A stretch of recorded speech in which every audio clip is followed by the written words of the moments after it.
Hello everyone, peace of Christ to all. I hope my voice is clear. Uh, Today actually we have more than one topic. However, it's going to be somehow, let us say, kind of mixed topic. The reason I called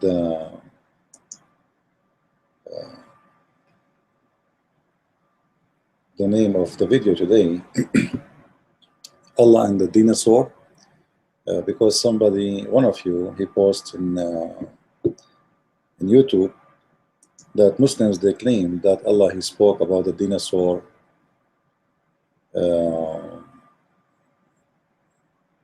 in the Quran. So, it was really funny, as always, how Muslims, they come with things is not even exist. Uh, but the more funny about it is the lack of intelligence. I noticed that Muslims, they have really a problem with the lack of intelligence, and always they come with things is not even exist. And that is showing that there's some kind of oppression. Those people, they are so desperate to find anything, even by fabrication, to prove their religion. Like, if the Quran really mentioned uh, what they are claiming, I would say, you know what, it's there. Like, it's obviously it's there. But those people, they fabricate things and they have no shame, and they have no problem, they have no issue to fabricate them. And always I ask myself, you know, if I was a Muslim, I would do the same. Like, is it really smart to fabricate those stories, to make up stories, and to say there's miracles when there's nothing? I mean, what the point of making a statement and later people, later people will notice that this is not exist? It's not smart, not intelligent. I don't know. Like, for me, I see it really a stupid move, and Muslims kind of somehow they are trying to hurt themselves more than like sponsoring the religion. Because Muslims, when you make a claim, and I will show you on the screen what I'm talking about. When you make a claim and says like the Quran speak about the dinosaur, do you think people are stupid and whatever you say they will accept it, and just because you said that, that's it? This is how simple it is, the story. They said in their claim, the Muslim claim, that in chapter 2, verse number 164, this verse is speaking about the dinosaur.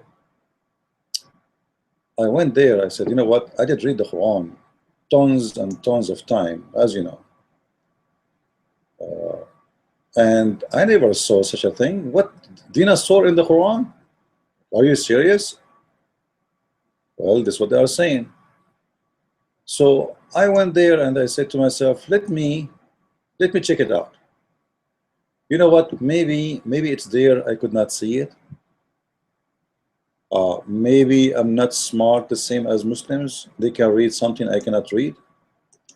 So I decide to go there and see if it is exist or not. And you know what? There's nothing. Actually, I will show you the verse in the front of your eyes, and I will even copy exactly the same as they choose for translation, which means I'm not going to use even my translation.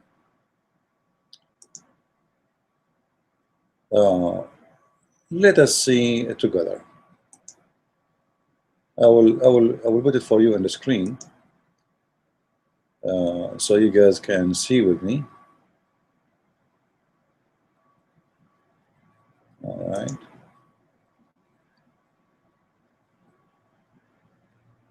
So we will go. Oh, this is my timing. We will go here and see the amazing. Let us take Twitter off so you guys can see it. All right. Now, this is the verse as we see in the front of our eyes. And I want you to read with me carefully and show me, maybe I'm blind, maybe I'm not smart. I don't see where it says that there is a dinosaur. Like seriously, any one of you see the dinosaur there? Muslims, if you are listening, please. Any one of you see the dinosaur? Like, do you see a dinosaur? Is that real, or this is a fantasy?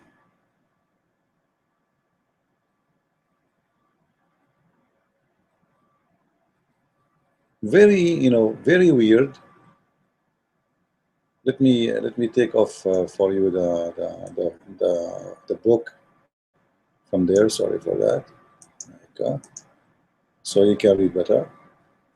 Okay, read for me, please. Tell me, do you see a dinosaur in this statement, in this verse? Even the translation, by the way, it's not even accurate. The word beast is not even, it's not a beast. Dabba. Dabba is anything walk on earth. It's coming from the word dabba yadubu. So anything walk in the earth is dabba. But where is the dinosaur? Anyone notice the dinosaur? Please, if you notice, you can click at the video and you can share with me. You can tell me, what it says there, dinosaur. According to Muslims, this verse is speaking about dinosaur.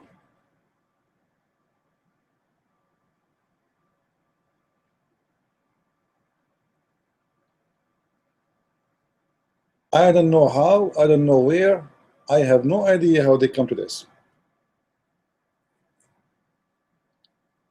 Muslims are the same as someone, he have something in front of him and he have a bankruptcy, and that thing in front of him, regardless of the price of it, maybe it's a penny, maybe it's $1, but he's trying to praise it as much as he can to give it extra value so he can sell it out. I challenge any Muslim to tell me where we can find the dinosaur there. I don't see it. They mention another verse. Let us see this one. Chapter 31, verse number 10. And they say that this one is speaking about dinosaur too. Really? Okay, well, let us see. Let us place it for you on the screen and see the dinosaur. Mr. Dinosaur. Mr. Dinosaur is going to be in the front of your screen in a second. Lord have mercy. Dinosaur, even in the Quran speak about dinosaur. Here we go. Do you see the word dinosaur there? Do you see anything there about dinosaur?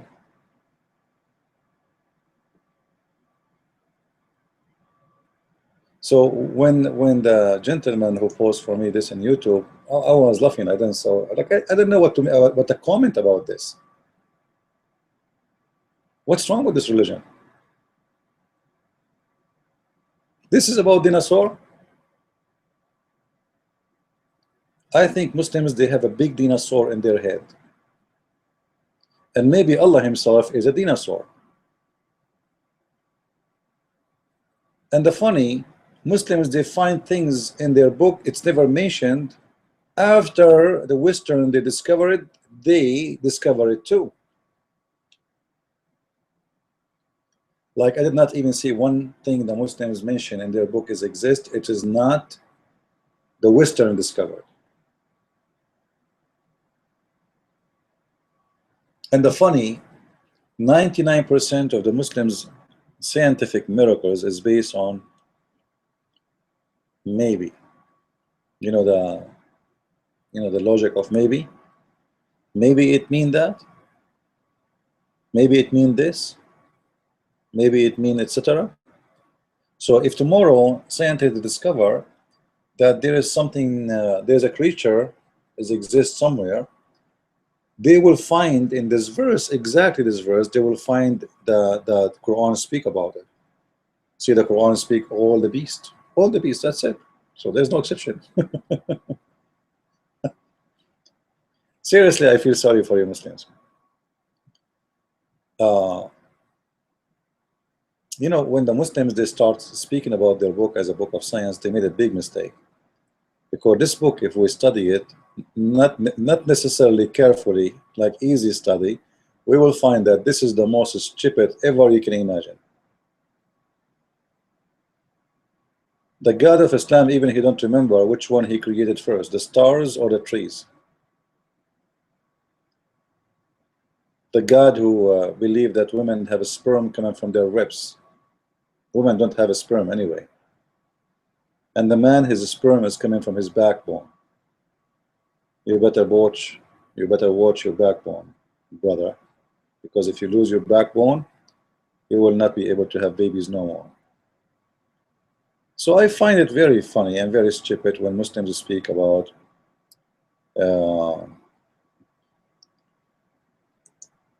science in their book. However, you see, we are live on air, and I hope Muslims will stop by and they will make a challenge for me about their science in the Quran. There is a website made by Muslims. It's have a long list of scientific miracles. We spoke about it before, and I said, as always, choose for me any of those fabricated miracles, and I will show you that they are not exist. As simple as that. Challenge. You know what challenge mean? Uh, you know, the strange is that in our book, in the Bible, there's many things which is really astonishing. You can say it's astonishing discovery, but we don't talk about it, and it's not really a big deal, and it's not important.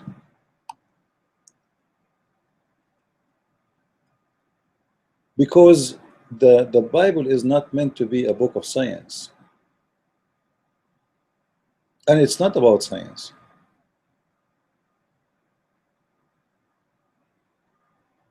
When somebody starts speaking about his book, a religious book, a scriptures book, and try to make it match with the science, I think this is kind of madness.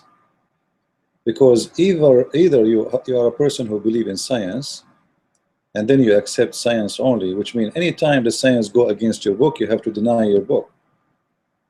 Or you are a person who go by your book, not by your science. So you have to be honest, and you have to accept one of two. You cannot follow science and say I follow God. Like, is it scientifically correct that Jesus can raise people from death by saying a word? No. Scientifically, this is impossible. And that's why we call it miracle. So if you want to follow science, then science says, you know what? There's things is mentioned in what we call holy books. Science don't accept. It's against science. Can according to science, can somebody put some mud on the eyes of somebody and make him see?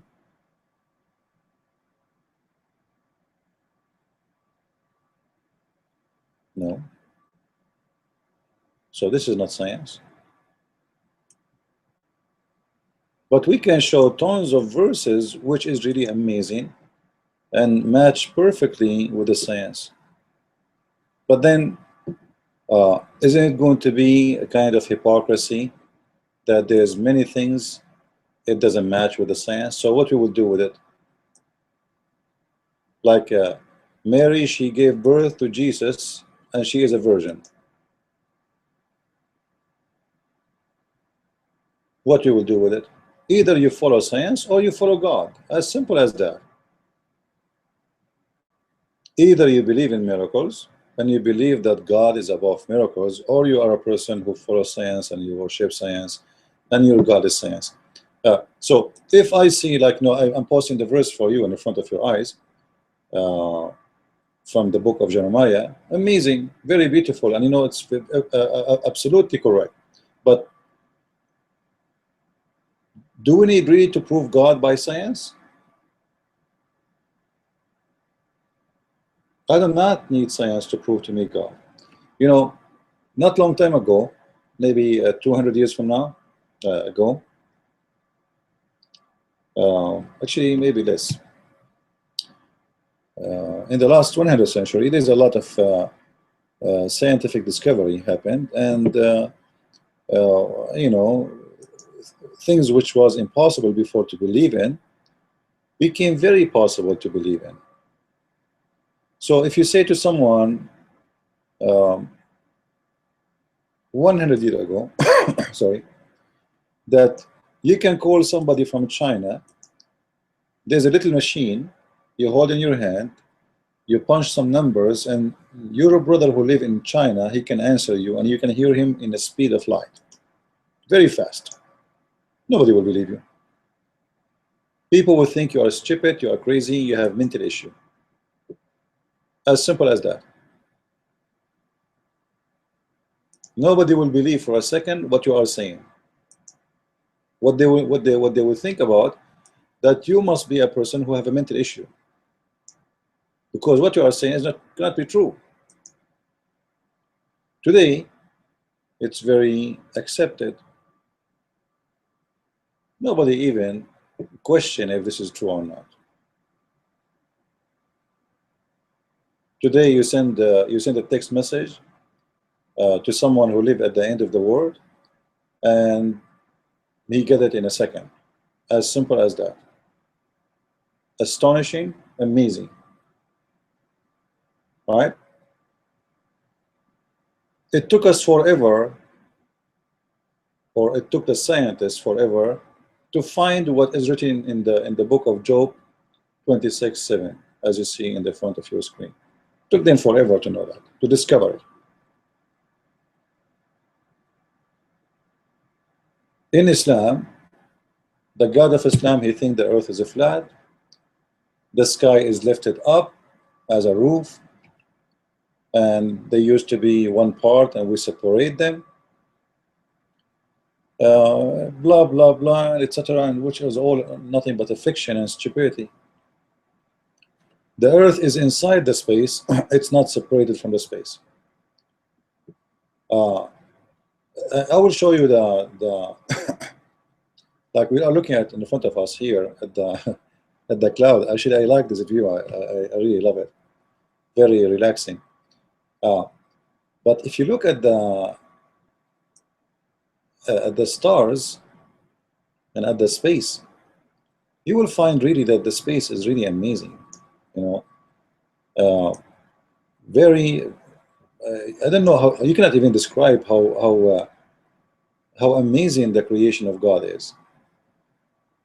You cannot really have any idea how this all happened, and there is no science whatsoever. Like they speak about the Big Bang, they speak about etc. I believe this is all is a garbage. There's no what Big Bang. Seriously, what Big Bang? They say to you something explode and something became to existence. Explode what? What is the explode? Like, in order to say something explode, it means there was something. So how you say before the Big Bang there was nothing? Something explode. What is that something? It's a theory. And people, they adopt theories and they live the theory and they die with their theories. Nobody was there, nobody have an idea. The universe is too big even to imagine a theory can fit with it. When you look at this, space, and you look at those dots in the sky, and for us they look like just a dot. There's billions of them. But the fact, every one of those dots is maybe a billion times bigger than the Earth.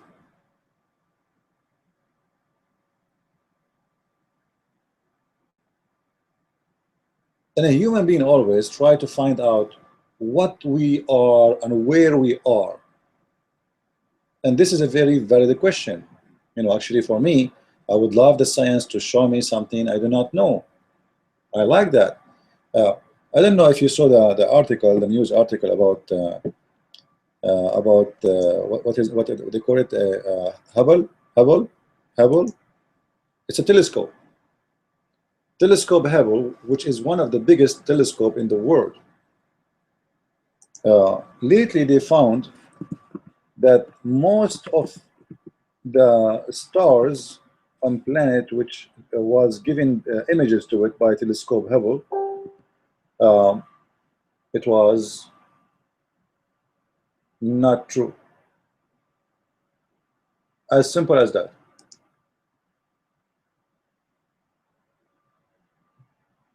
You believe it? Not true. Which means it doesn't exist. So for 20 years, this telescope is giving us images, and the scientists, they are printing for us images and making maps and making books about it and selling pictures and etc. And then we found that all of those was a mistake and error in the computer of the telescope.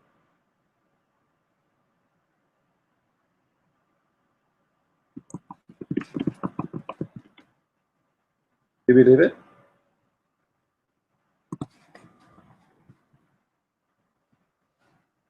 So all this time we were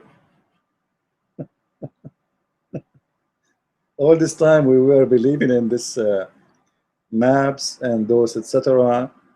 But they don't exist. This is science. Like it's hard to believe, right?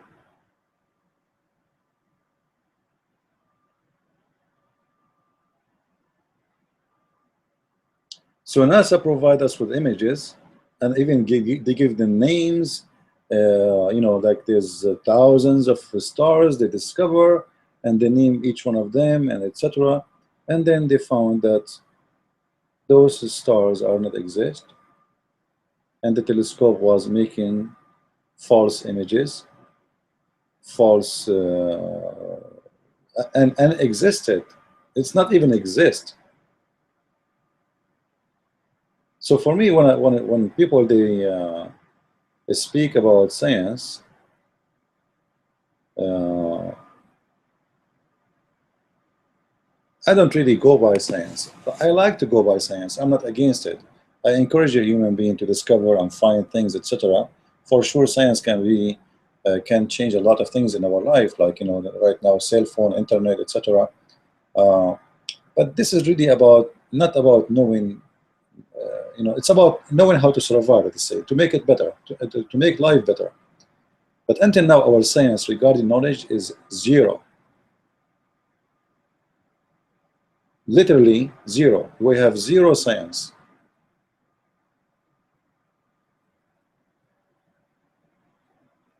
Like the biggest adventure we did is going to the moon, and that's it. For sure, this is really amazing that a human being was able to go there. There's no question about that. But it's still, this is nothing. So the science trip, maybe if we come back if the Earth exists after 1 million years, and then our knowledge will increase, let's say, 1 million times. Still, you will find that yourself, you know nothing about this universe.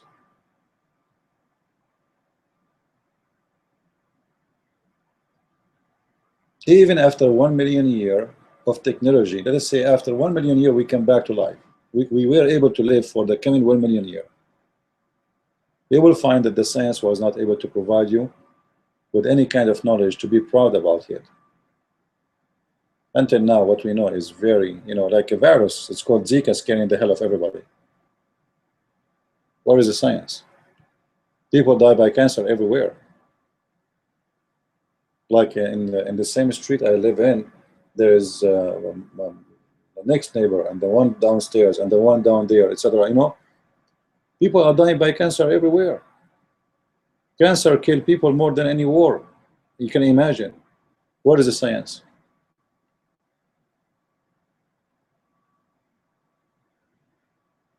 And I'm sure one day they will find that cancer is very easy to take to stop.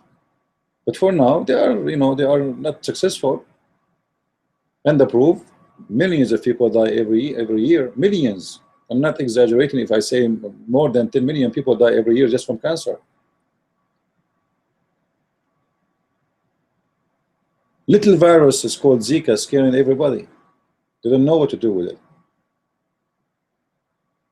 The bird flu, the swine flu, whatever flu. In certain time, flu was the #1 reason for death. Little tiny germ can cause destruction for all your body. Where is the science? I don't know if I shared with you this story. I have allergy, and once I woke up in the morning, I could not even talk. My neck became like as if somebody did beat me on it. So I went to the hospital, and I know it's very expensive. I don't have insurance. You spend a lot of money, and then the doctors, they say to you, try this medicine, and try this medicine, and try this medicine, and after trying all the medicine, you find none of this medicine is really fit for you. And later I found that the problem was coffee. That's it. I drink coffee. I have this bad allergy from my throat. So I stopped drinking coffee, as simple as that.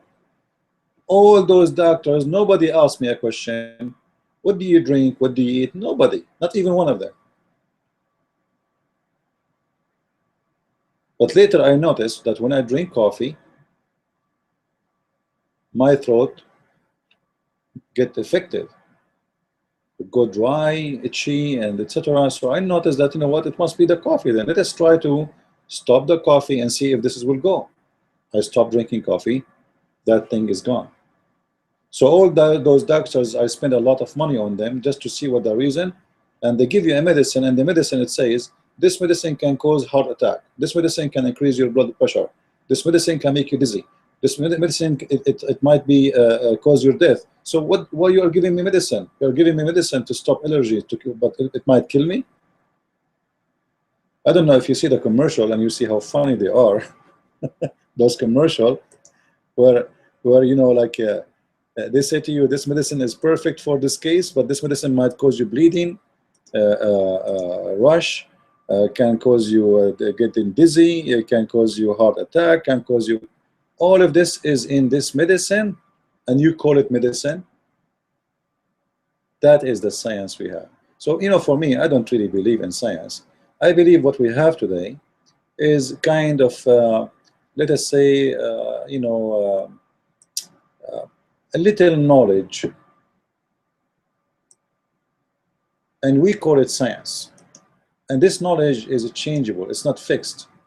So what we discover today to be true and accurate, tomorrow it might be not. This is why, for me, I don't really believe in those science. The Bible is very simple, and when those words written thousands of years ago, they mean nothing but meditation for me. And today they will mean nothing but meditation for me. I will not really care for the science there. I care that, for me, I care about knowing my Creator, the one who loved me and I love, and the rest is not important. Because I believe strongly that none of those words is meant to speak about science. And it shouldn't be about science. This is about God.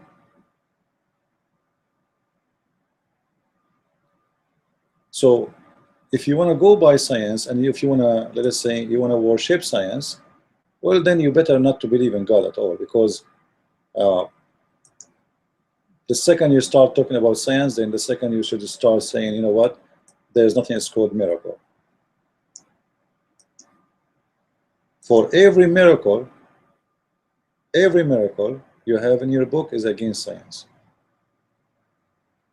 It's against science to raise people from death by saying a word. It's against science to make a blind see by putting some mud in the eyes of the person. It's against science to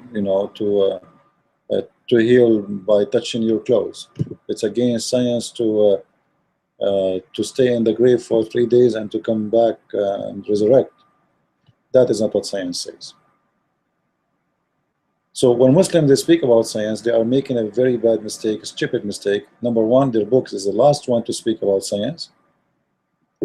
It's a very stupid, naive book, full of fairy tale stories, and sometimes the fairy tale stories in the Quran is far beyond imagination, and I mean it.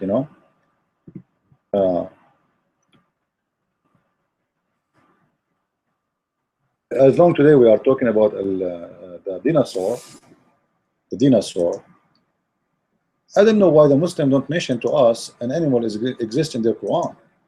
I think that maybe fit perfectly for the dinosaur, but the weird, they did not mention it. But I know why they did not mention it, because the second you read this story about this beast in the Quran, you will laugh and you will see how stupid the one who came with the Quran, and this is nothing but the fairy tale stories and a fabrication. If you go to chapter 27 in the Quran, verse number 82, it says, وَإِذَا وَقَعَ الْقَوْلُ عَلَيْهِمْ أَخْرَجْنَا لَهُمْ دَابًّا مِنَ الْأَرْضِ. So when the time will come, let us say, a beast will come from the ground. A beast will come from the ground. Now that beast, it's called Al-Jassasa. Al-Jassasa. Again, this is chapter 27, verse number 82, the chapter of the ants. Why the Muslims did not talk about this verse when they speak about the dinosaur? If there's a reason, I believe so. Because if you read it, you will see how stupid the one who wrote this. It's nothing but a bunch of fairy tales. Muhammad, he said that judgment day will not come unless 10 things will happen. 10 things will happen. What are those 10 things? Mr. Muhammad, the scientist, he will tell us, the prophet. And remember, Muslims, I have nothing of my own. This is what your prophet said. All right? The 10 things is, the sun will rise or will rise from the west. Hold on.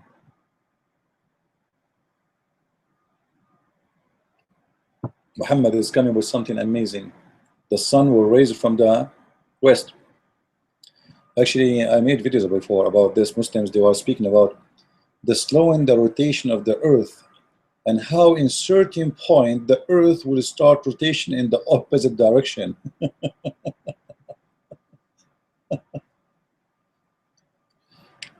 The Abdul, he forgot that he's a prophet. When he speak about the sun will rise from the west, it's about the sun itself changing its course, not about the earth changing the course. There is a hadith.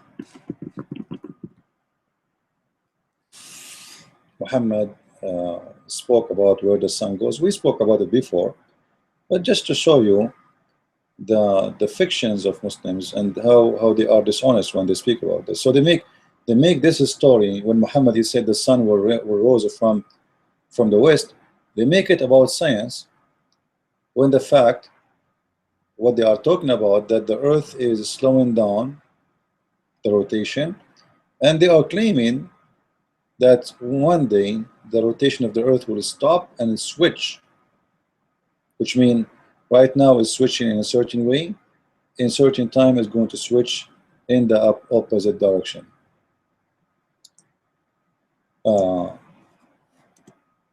Muhammad, he spoke in the hadith about this, what he meant by the sun will appear from the west. According to Muhammad, the sun goes every day and bow down. That's why the Quran says, وَالشَّمْسُ تَجْرِي لِمُسْتَقَرٍ لَهَا. The sun run every day from a place A to place B. All right? And actually, this is the hadith. Let me pause for you this hadith here about this, explained by Muhammad. You know, the problem for Muslims is the hadith. Seriously, the Muslims, they wish that there's no hadith, because if there's no hadith, they can fabricate a lot of stories. Like now we have those hadith, and still they fabricate a lot of stories. But imagine if there is no hadith that exists, because hadith is really exposing them. So if you read with me here, you will see Muhammad said. Actually, it doesn't show all the hadith. Maybe I need to make the text smaller. Let us see if we can make that to make it.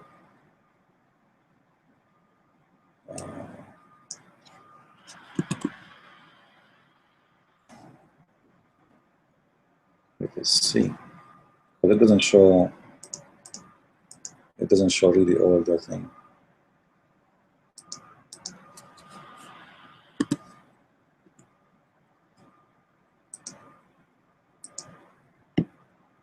All right. Let us see.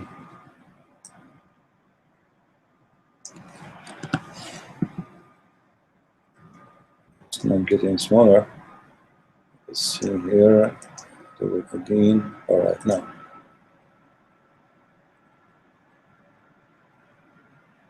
Still, I need to make it even smaller. Just hold on. But I'm afraid it's not going to appear like perfectly in your side.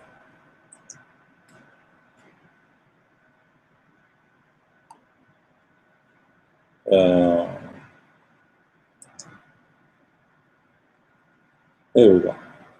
So according to Muhammad, the sun will run every day from point A to point B. And point B simply is the throne of Allah. Do you see it? The throne of Allah. So the reason for the suns to like where the sun goes, he's saying, do you know where the sun goes? Who is the one who's asking? Muhammad voluntarily saying to a guy with him, do you know where the sun goes? He said, no, I do not know. The Prophet know better. For sure, he don't dare to say I know. So Muhammad voluntarily, he says to him, the sun every day goes, it travels. The sun travels. Okay, that's good, Mr. Thank you. The sun goes every day. So who is the one who's going? It is the sun. So according to Muhammad, the sunset, the sun rays happen because the sun itself traveled, not because the earth is going around itself. But we don't see the Muslims speaking about it. Like, where is the science of Islam here? Where is those people who speak? Where is Zakir Naik, brother? Brother, the Prophet said, the sun every morning it go from point A to point. Come on. Why you don't mention it? Oh, because this will expose our Prophet, will expose our religion, and will prove that our Prophet is a shish kebab. So we prefer not to talk about it.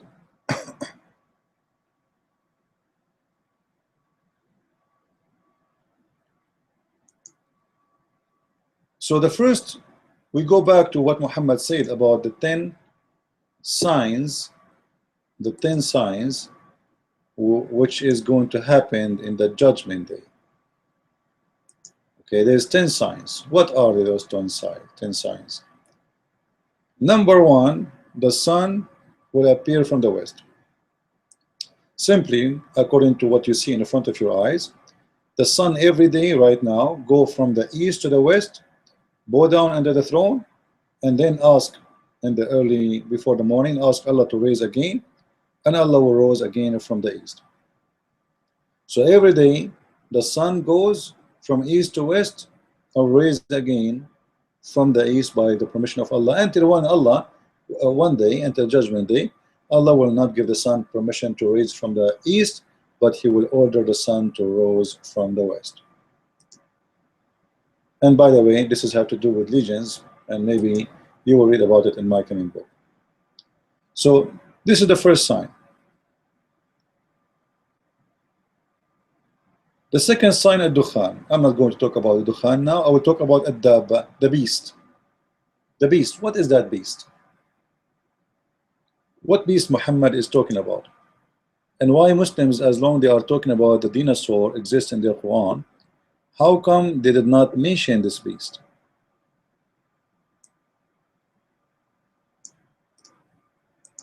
What is the reason Muslims are not talking about it?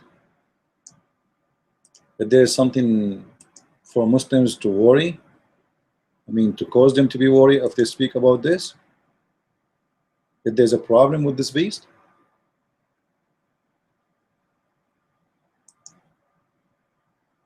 Let us see what this beast is about.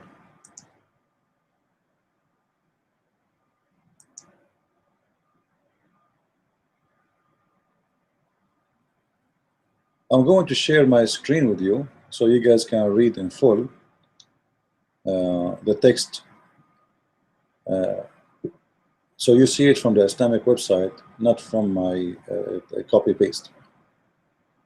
I'm not sure really which one is better, to share it in the screen, or what do you think, guys? Which one is better?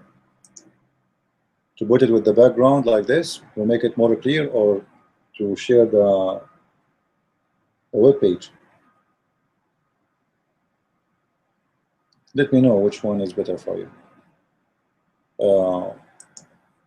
For me, sharing the web page is easier. Let us say it's more simple. Here we go. This is the official Islamic website, Tafsir Ibn Kathir, and this is the story of the beast. So let us hope that the text will be good and clear to be seen. All right. So read with me. A beast will emerge from the earth, and with it will be the staff of Moses. Here we go.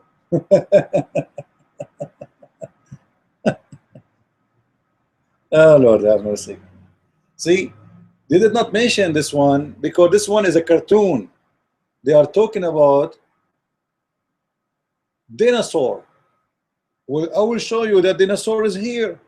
But this is a funny dinosaur. This is a dinosaur who have the staff of Moses in his hand and have the ring of Solomon. Read with me. The beast will emerge from the earth.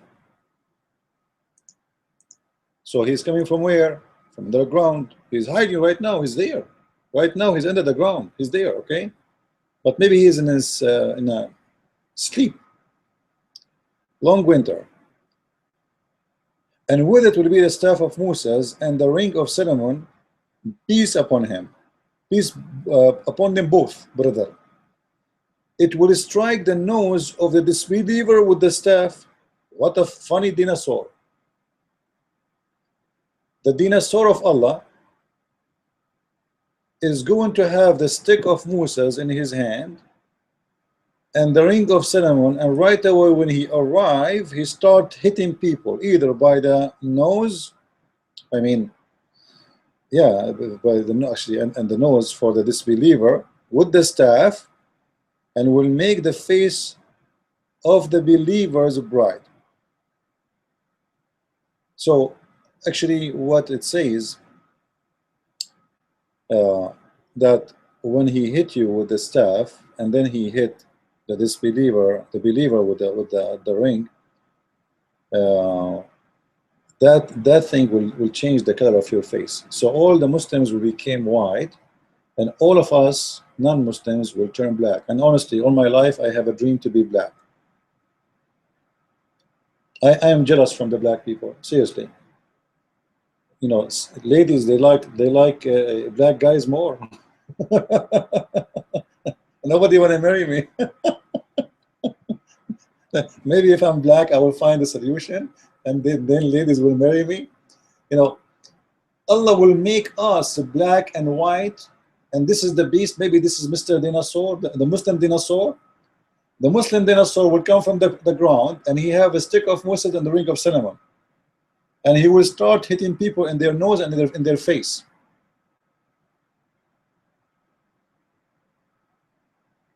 That's amazing.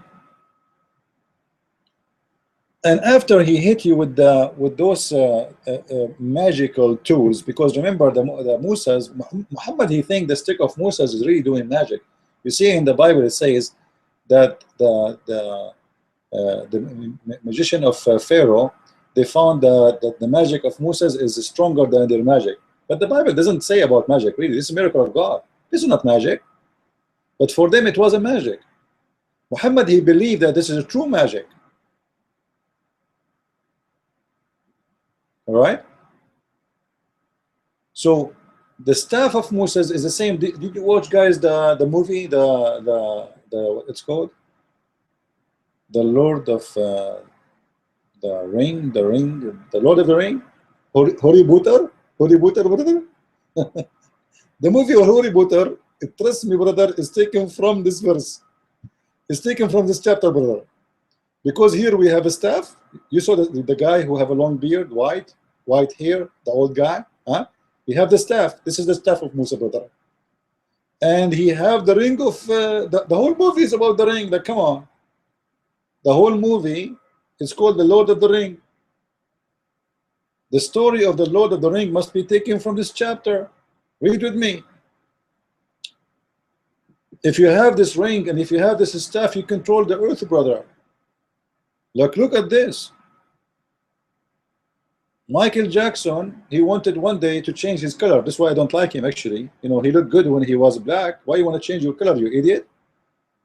If you have this stick and this ring, he do not need to take medication. He just hit himself.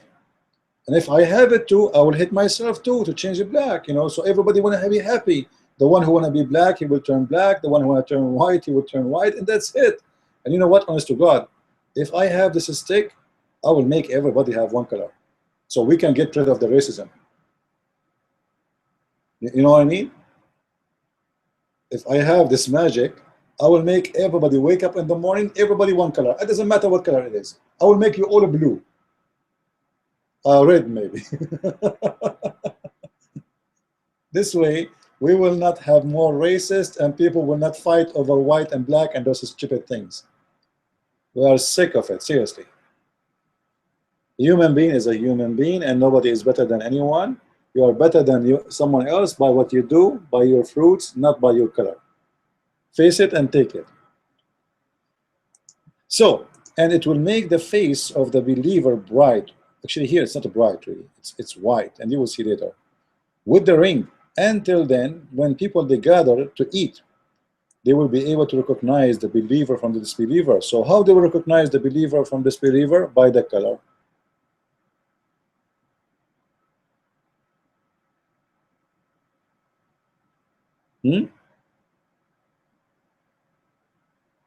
How we will recognize the believer from the disbeliever?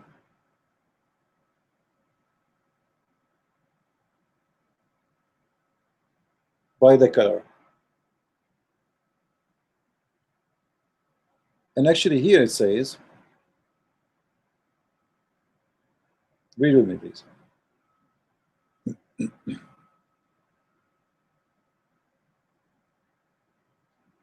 It will strike the nose of the disbeliever with the ring.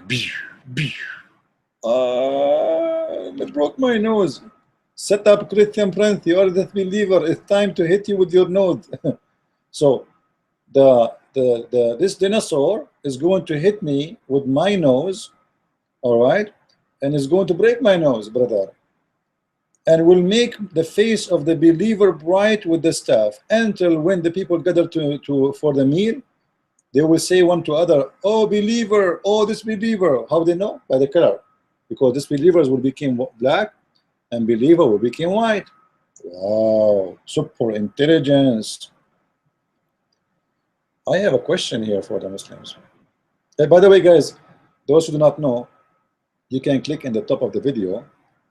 It says be part of the conversation. All right, just be sure you are signed in Google or and or YouTube, and you will be able to post your comment or your question with us. All right, click in the top of the video, and you can share with us.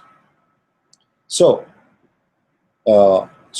then they will recognize each other by color. So people will be divided to two kinds of people: white and black.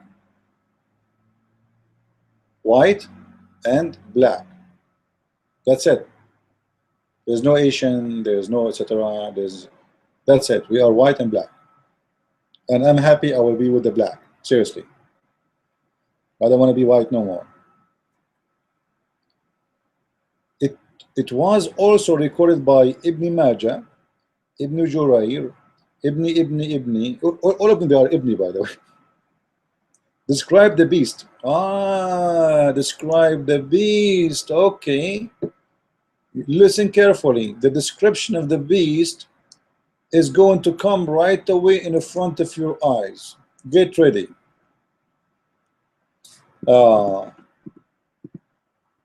This beast have a special description.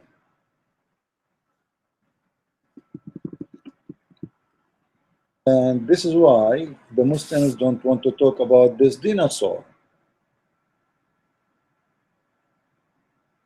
Because they don't want to talk about his description. Because if they say this is the description of the dinosaur,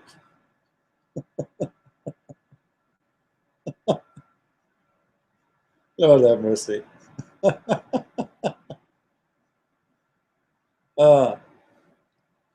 If they speak about this dinosaur, and then the prophet he mentioned his description, or their book mentioned description, then we will have a problem, because the description, they will not fit with the dinosaur at all, and we will find a discovery there. Anyone notice with me the description? Are you reading with me? Are you reading with me? I think the dinosaur is sending me. Oh, this is Twitter. I get.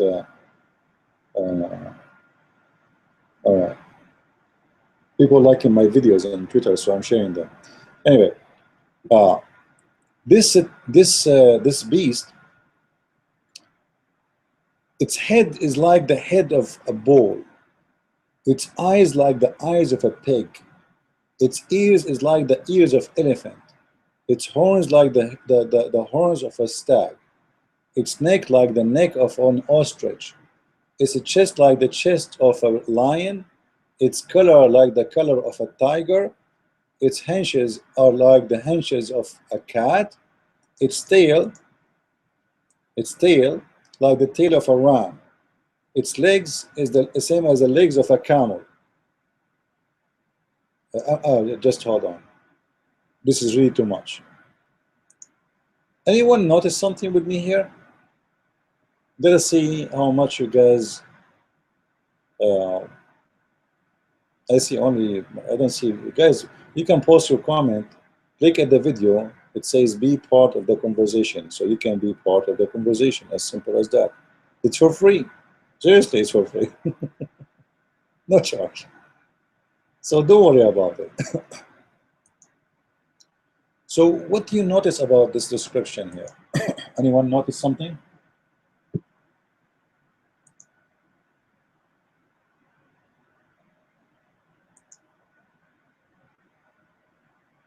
Anyone notice?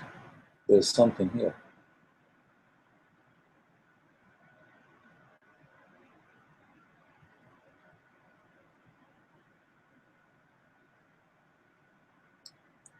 Okay, let me help you.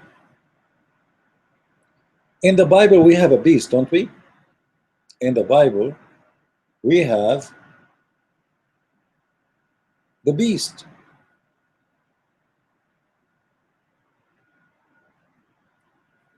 What is that beast? Where we can find that beast? Somebody help me. Let us see here how many of you knows about the Bible.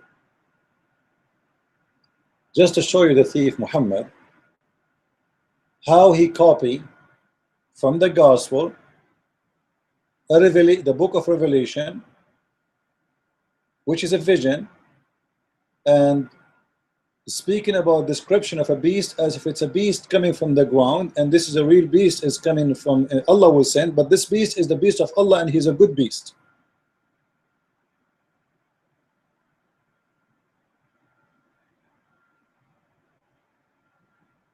Do you notice which verse in the Bible we can find the description of the beast? Anyone knows?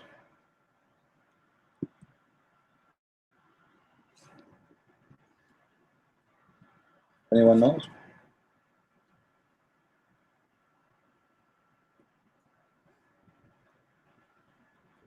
Look like we need to go back to school.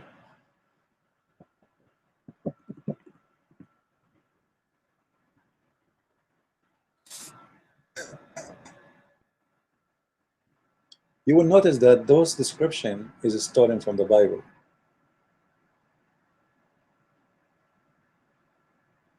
And I challenge Muslims to tell me where Muhammad he get this from. Where Muhammad he got this description from? I challenge them, Muslims.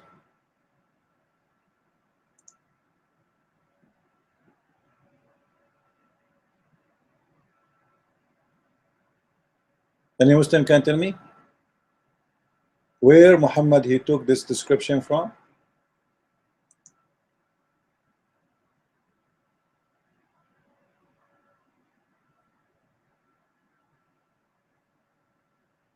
You have no idea, right?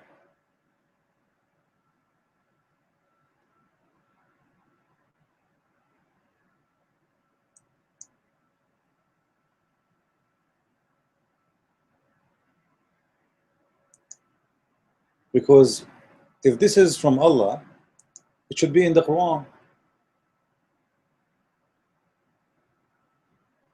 If this is description coming from Allah, should come from the Quran, and should be something documented in the Quran. But we don't see it in the Quran. So where Muhammad he got this from? Obviously, he is stealing stories from the Bible, claiming that those are for his God. Same time, copying description and making it fit with different creature is not even exist in Islam, to make it look like this is coming from God. Being jealous from the Christians. So we copy their scriptures and we make it as if it is our book, and then we switch this beast from a beast which is evil to a beast which is good.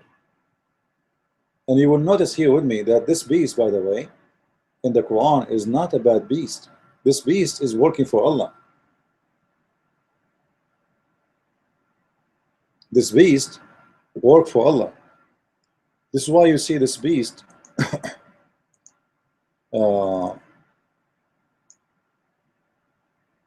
it has horns, etc., etc., but at the end of the day is changing the color of people and making the believer white and making this believer black, etc., to prepare people for going to heaven. He is working for Allah. And not only this, even he chased people to teach him Quran.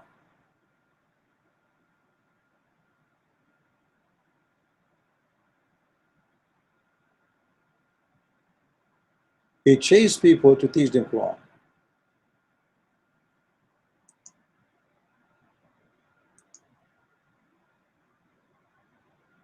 So you notice here how the Bible speaks in direction, the opposite direction of the Quran.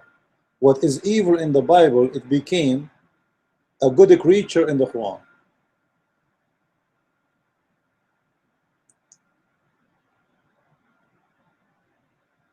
What is good in the Bible became bad in the Quran.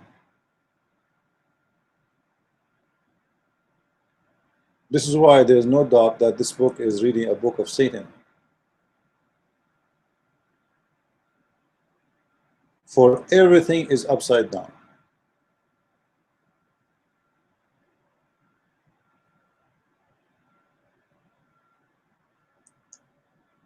Do we have any Muslim in here?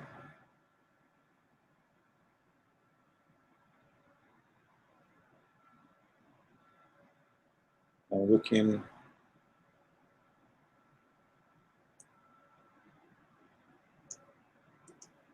Okay, look like until now we don't have any Muslim.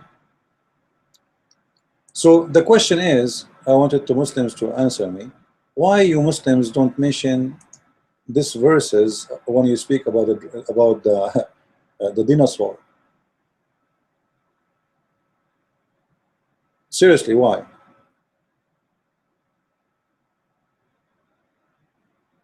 What the problem? This is a perfect beast to talk about for the dinosaur. But because you know that when you speak about this, people will laugh at you. Number one, they will notice that your prophet is a fabricator and he is not even copying his own story,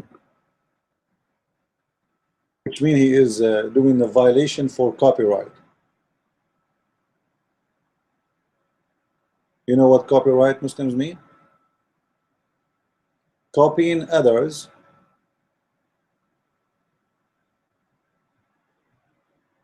and making it a story for him.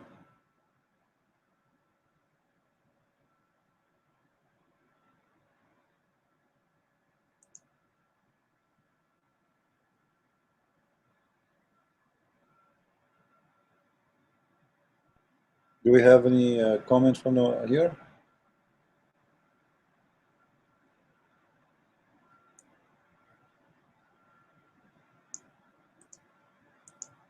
I see. Okay. Well, guys, if you have a question, if you have a comment, please you can click at the video. All right. And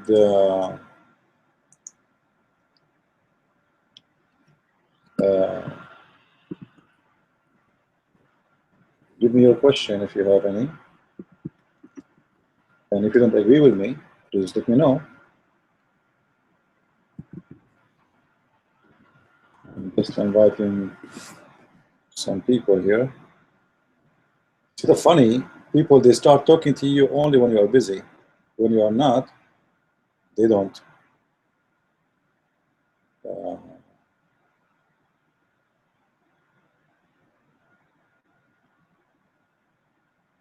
Anyway, let's continue. So after we pass through this description here, the tail and etc., and the distance between its feet, blah blah blah. Then it says here, there will be no believer left without it making a white spot in his face.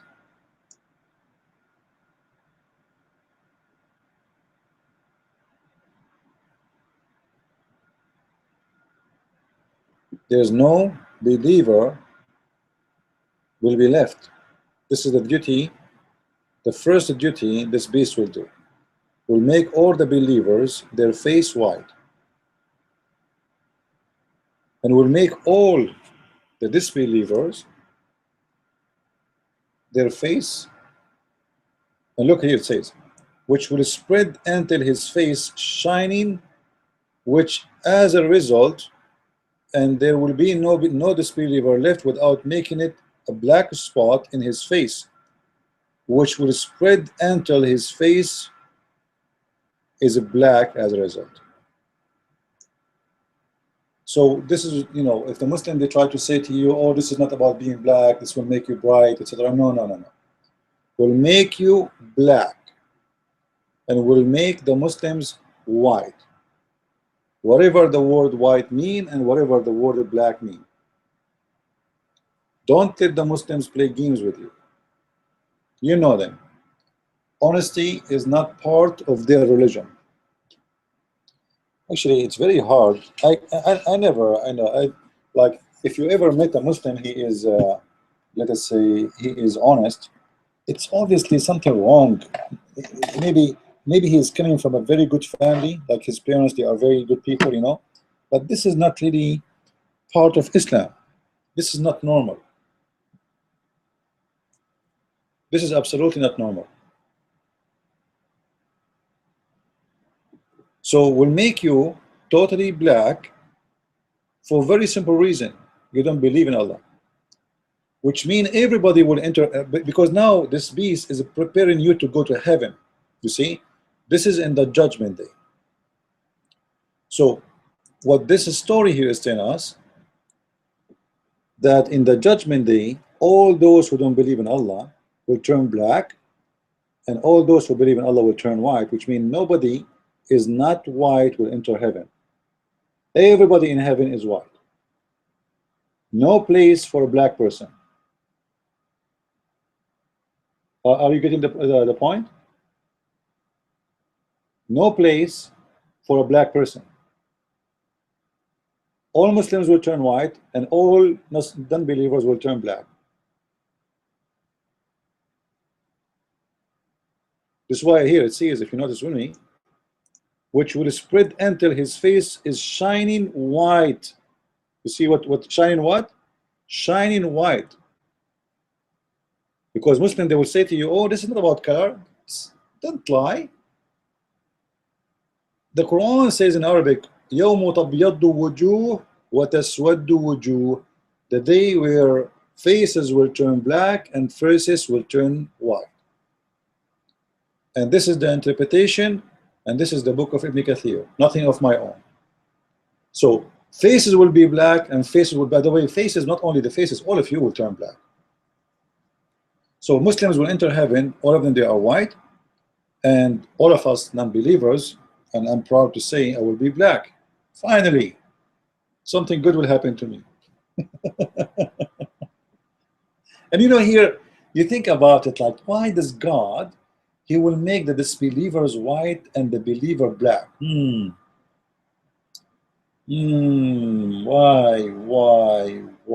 It looked like, obviously, that the color of white is the color of the good ones, according to Islam. And the color of the black is the color of sin in Islam. This is why Muhammad, he said in the book of the Hadith that the black stone used to be white like milk.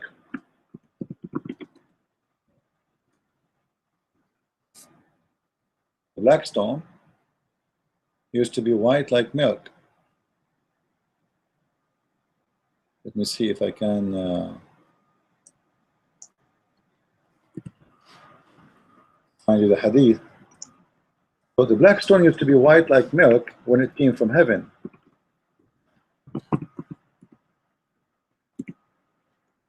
But the sin of mankind made it black.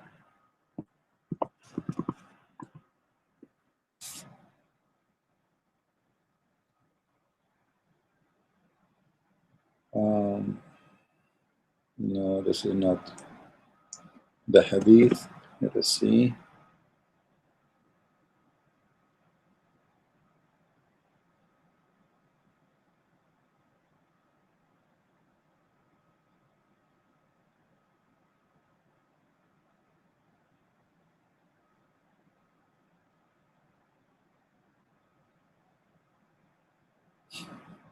Look, this hadith here.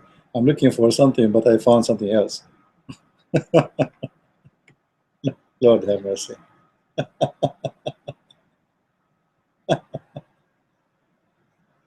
uh,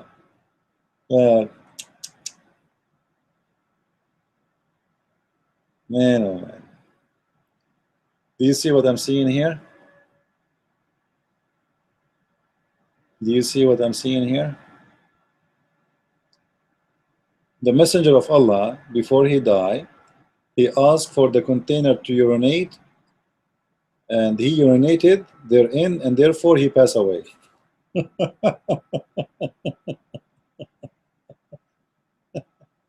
Oh, damn mercy.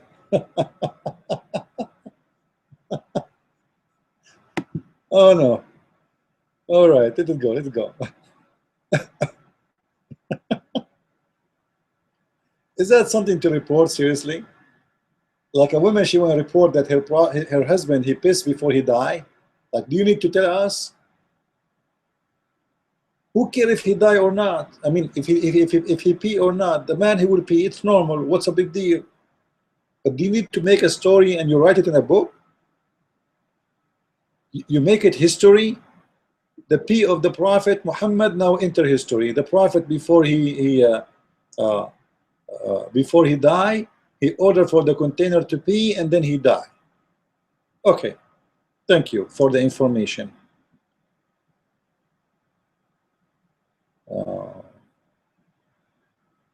Let's see.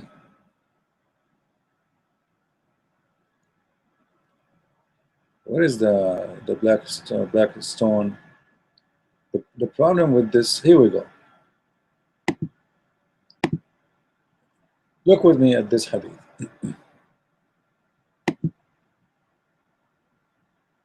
Again, guys, if you want to share with us in this topic, you can click at the video. It says be part of the conversation. You will see it underneath in the video. Huh? Be part of the conversation. You can click on it and you can post your comment or your question. The Messenger of Allah said, the black stone descended from paradise and it was more white than milk. Then it was blackened by the sin of the children of Adam. So according to Islam, the more darker you get, the more sinner you are. And the black stone is a great example. The reason, hey, by the way, don't think I'm saying that, okay? Don't think I'm saying the black people are sinners. No, I'm telling you what Islam says. Just take a note. The black stone was not a black stone. It used to be whiter than milk. When the black stone was white at that time, what the reason was it was white? Because it was no sin. It was sin-free. The more sin people they touch it, and their sin transform to the black stone, and that whiteness start to be blackened, and it turn at the end to be black. So according to Islam, the reason for people to get black is their sin. This is why we see in Ibn Kathir, it says Allah will make all the good ones white and all the bad ones black. You can see it, correct, guys? Like, do I need to make it more clear than this? Obviously it's clear. So it's very funny. You will see there's tons of articles about Islam is against racism. When Islam is the religion of racism, what are you talking about? Islam have racism in a way you can't even believe it. Like, isn't it Muhammad who said to kill black dogs? Even dogs who they are black, he hate them, he want to kill them. Did he? Or I'm making things up?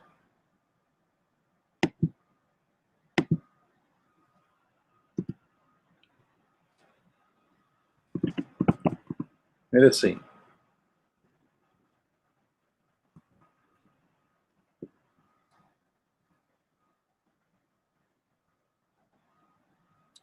This is one of the hadith. There's many of them. Read with me. The Prophet, he ordered to kill the dogs, all right, and he said three things will interrupt the Muslim man prayer. He said the passing of an ass, which means a donkey, and a woman and a black dog. Like what?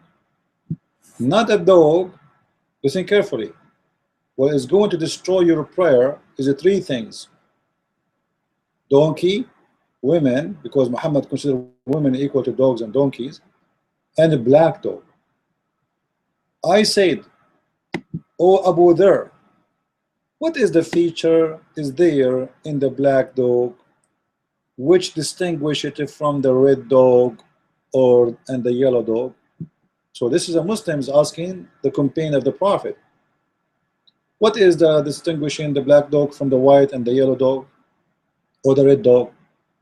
He said, "O son of my brother, I asked the messenger of Allah as you are asking me, and he said, the black dog is the devil." Really? Oh, I'm scared. The black dog is the devil. Why? Any Muslim here want to explain to us why the black dog is a devil?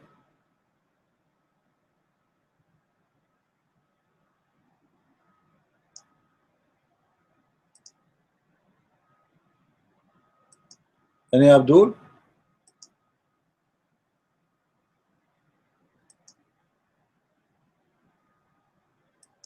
It looks like there's no Abdul here.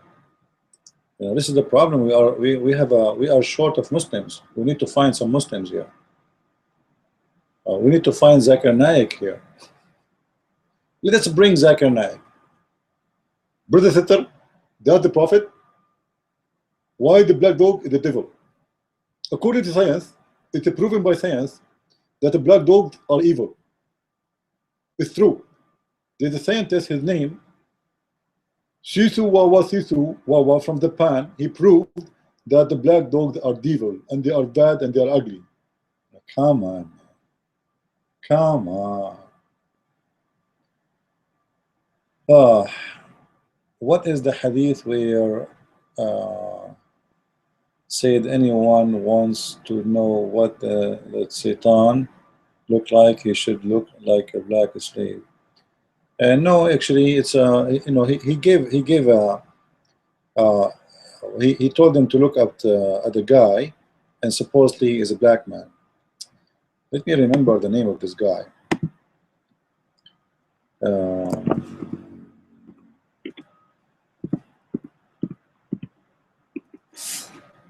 Let's see if we can find it.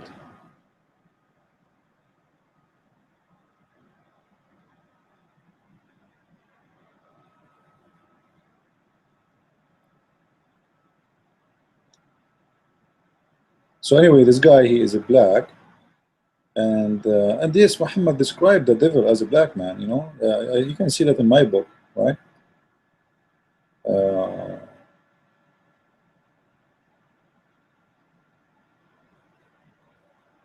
It might be hard to.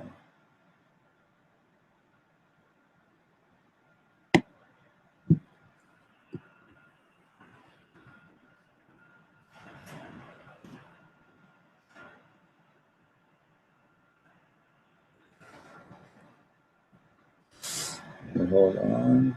Let's see if we can get it.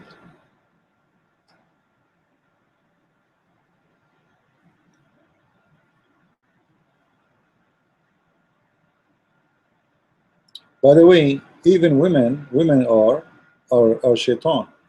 You see, Muhammad, he said, women, they come in an image of a devil, an image of a shaitan, and they live in an image of a shaitan.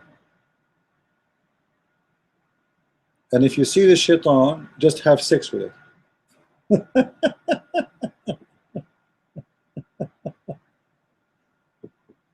You know, you see it? The Prophet said, indeed, when a woman enters, she enters in the image of shaitan. So once of you sees a woman that he fascinated with, then let him go with his wife. And look at the morality of this religion. The Prophet have no problem with you fascinating with different women, and he called women are shaitan, but he want to sleep with the shaitan. You see the hypocrisy of this man? You see the hypocrisy?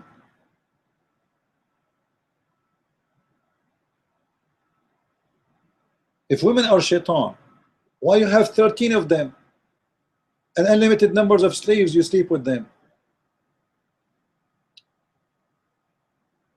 Hypocrite, liar.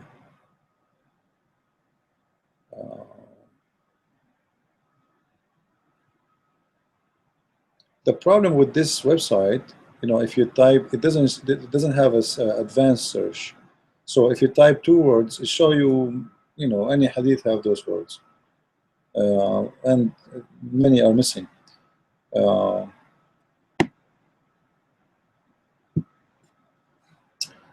Maybe let's see.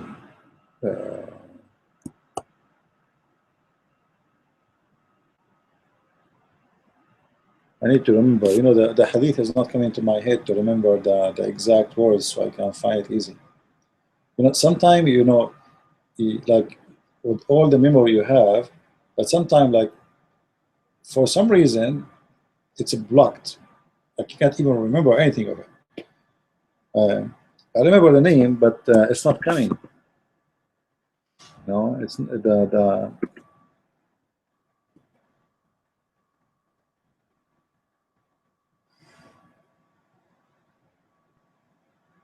it's not coming.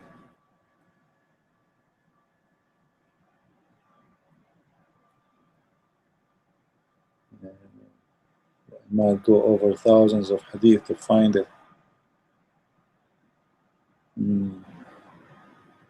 Anyway, maybe different time we can talk about it.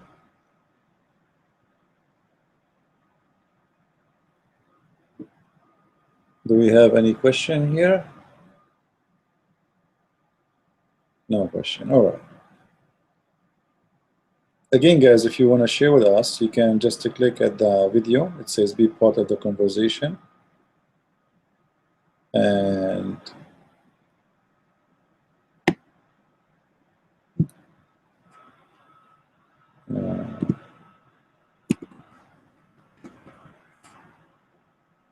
you can ask or you can make a comment if you like.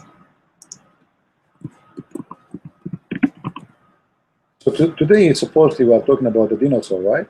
So obviously, we found that the dinosaur does not exist in the verse the Muslims they mentioned, but we found a bigger dinosaur exists in different place.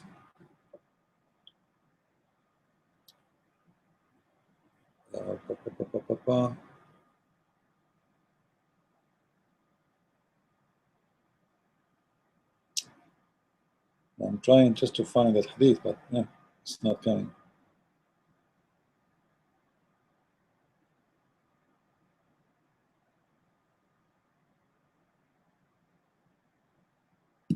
It's all right.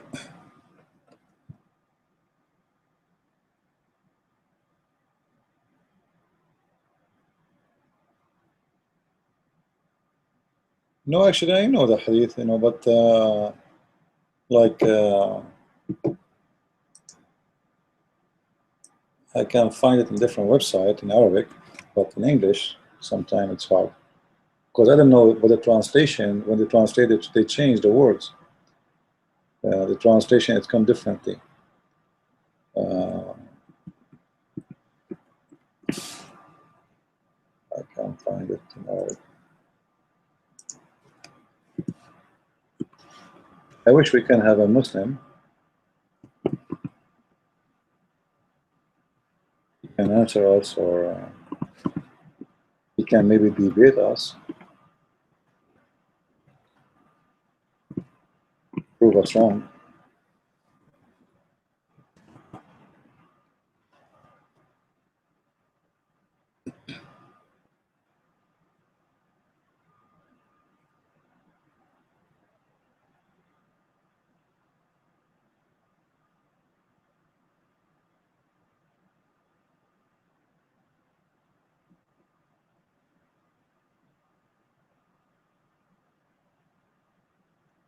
Anyway, so what we saw until now in this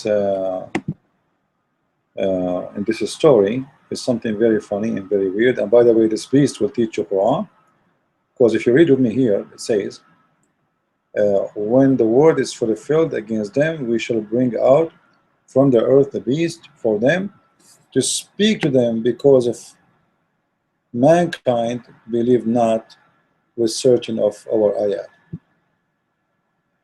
So this beast, he is going to speak Quran.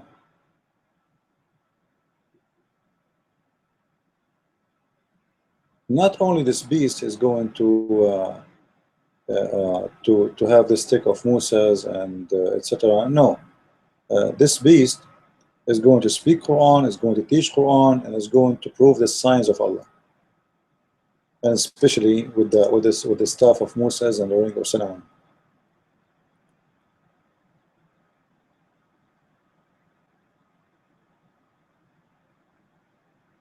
Any Muslim have any complaint?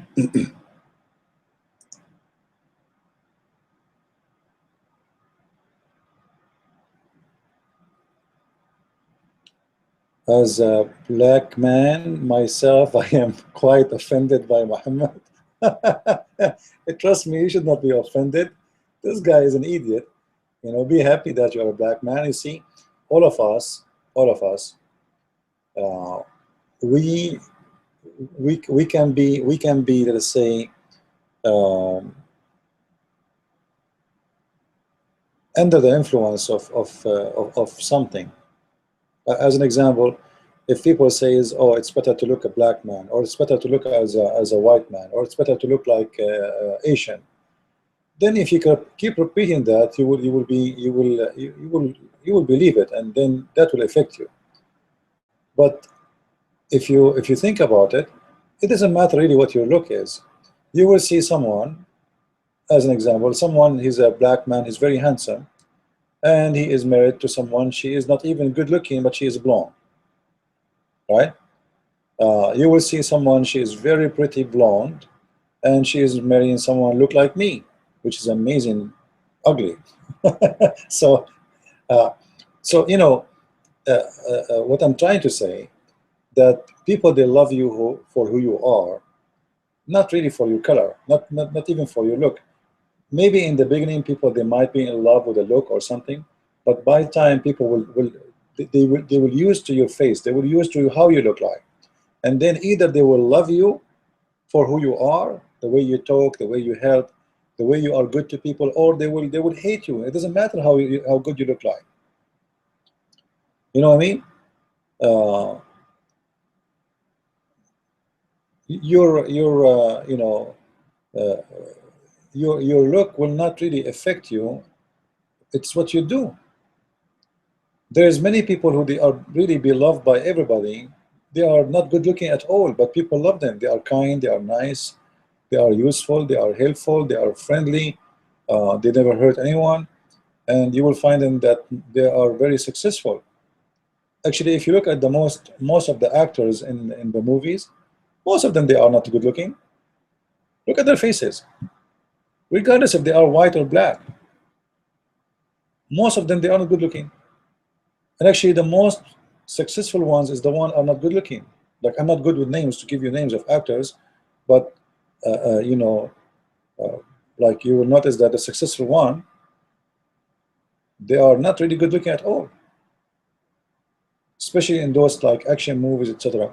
So the look, it is deceiving in the beginning, but then something else will overcome. Someone, he come to you, he dress very nice, he have a tie, he have a suit, he have etc. And then you find that he is a liar, he is a deceiver, he is a hypocrite. Then you will hate everything about him. Someone, he don't care of his clothes, he is very simple, etc. But he is decent, he is good, he never hurt you. That is the one you will love. So what is important for us as a human being is to focus in the quality, not the look. The look is very deceiving. And even the look, being a black, you can look better than a lot of many whites, and being white, you can, this doesn't matter. The look, and nobody will keep his look anyway. Like, one day you will get old, and you will look in the front of the mirror, and you will start seeing wrinkles coming in your face, and that face, for a long time, it's gone. So then at that age, what will be left of you? If you are a black or white, what is going to be left is your good. Where is these live videos in YouTube? Can't find them after you done streaming. No, just give the video 5 minutes after we finish streaming. It's going to appear in my channel. Usually, it's always appear there, all right? So you will find it. All right, Sito? And my advice to you always is stay away from racists. Those who speak about racism, stay away from them, because they will affect you. Racism is a disease, trust me. And this disease will hurt the one who believe in it first.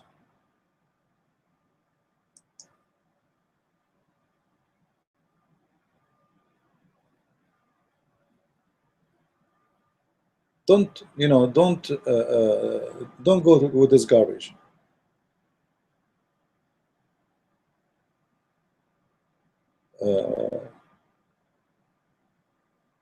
The one who say the prophet is black, kill him.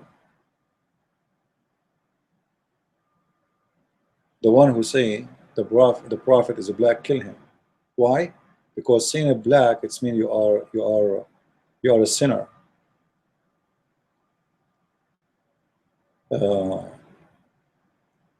And there's many culture actually, they grow up with this mentality that black is bad and white is good, but this is really have nothing to do with the fact and the truth. You believe it or not, right now, that most of preachers who they are preaching in Europe is black people. You see, one day the white man came to Africa and came in as a missionary to preach the gospel to the African, and he did great. He did good. Today the white man lost his faith. Amazingly, the black man now today is doing his duty to save the white people. That is very beautiful.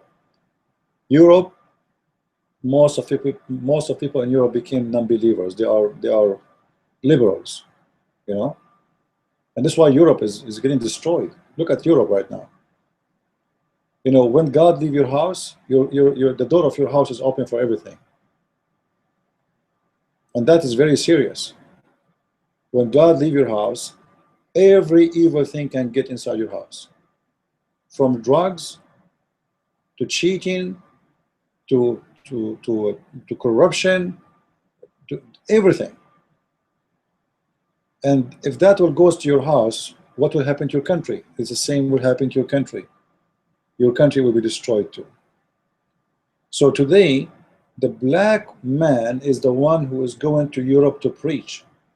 When I was in London, I remember I enter a building. It's called London Arena. I don't know if any of you here from London.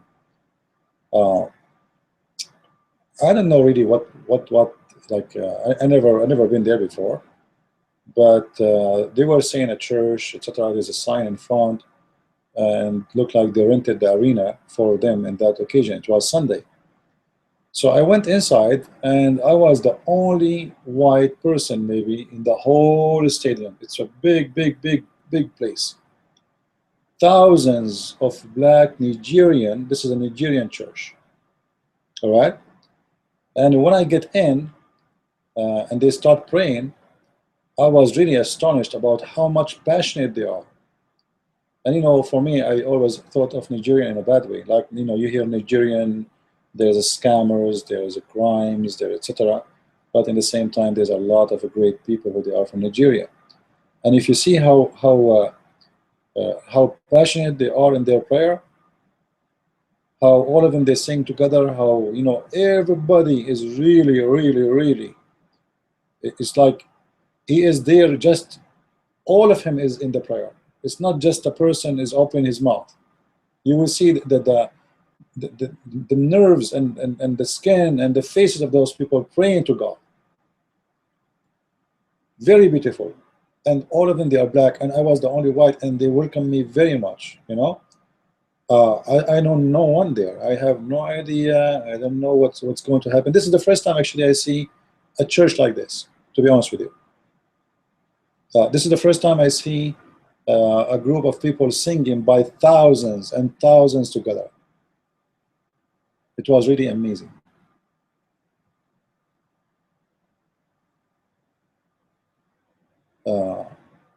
So, those who fool themselves with the color, he think I am better because I'm white, you're just fooling yourself. There's bad, there's good everywhere, And this is why I consider Islam a very racist religion, because if this God is a true God, well, aren't you the one who created the black ones anyway? So why you want to make us in the judgment day black and white? Why the black dog is a devil? You tell me.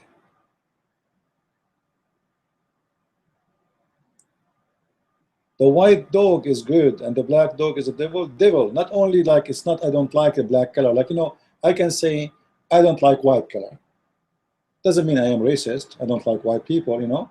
Let us say I don't like to dress white. And seriously, I don't like to dress white, me myself, you know, because dust will show in it right away. Anything. But to say that a black dog is the devil and a yellow dog and red dog are good, that is scary actually, because you are not only racist uh, on a human being, even your racism extends to animals who they are just animals. This poor black dog, what his guilt? What he did?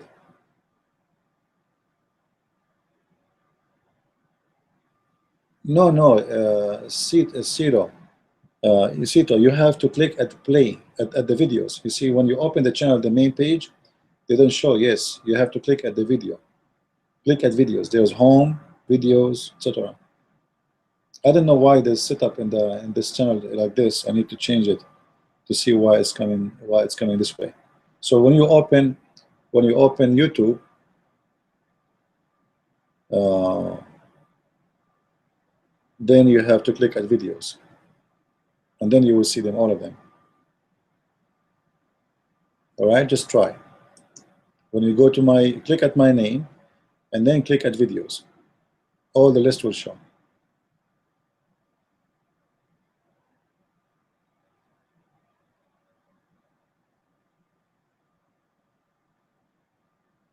Any Abdul here?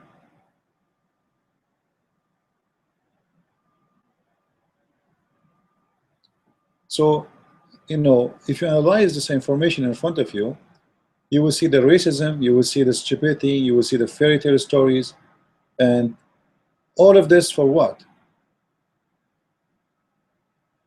Like seriously, Allah will send a beast to make people white and black. For what? You tell me, Muslims. Can't Allah, let us say for the sake of argument, Allah, He want to make us white and black in the judgment day to separate us. We will play chess. Can't He say be white and be black, like all disbelievers be white and all disbelievers be black? Can't He say it? What do you mean He sent a beast and this beast have a staff of Moses and the ring of Solomon? Can't you tell that this is a fairy tale story? God will send a beast, and this beast he look in a certain way, and obviously you are copying from the book, from the Bible. And the beast in the Bible is evil. The beast in the Quran is a good one. And by the way, this beast, his name is Al Jassasa. Al Jassasa. All right.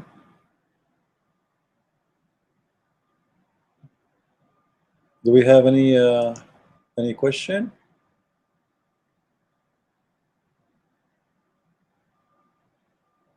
No question. All right. I think most of people who are watching do not know how to join the conversation with us.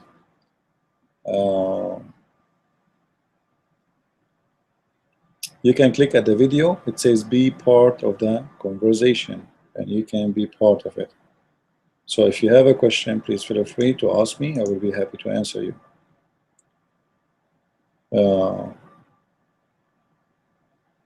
The Quran simply is nothing but a book of fabrication, and it's endless fabrication, seriously.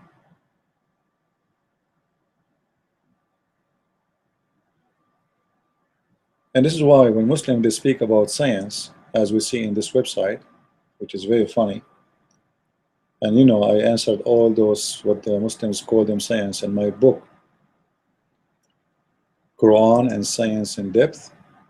If you have it, you will see all the refutation for those claims, and every single claim of those claims. Not only we prove them not to be science, but we prove that they are funny and stupid.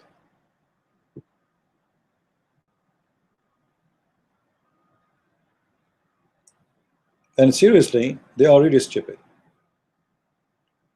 I don't know how smart the Muslims are when they come with those miracles. And this is why actually today I'm talking about dinosaur, because they said that dinosaur is exist in the Quran. So when we investigate, we find that the dinosaur there is a funny story, and it's very stupid story about fairy tale story, and there is no dinosaur.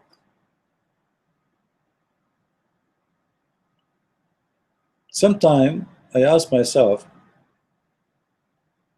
if you know, if Islam is from the devil, how come Islam is so stupid? Because my idea of the devil that he is so smart. You know what I mean?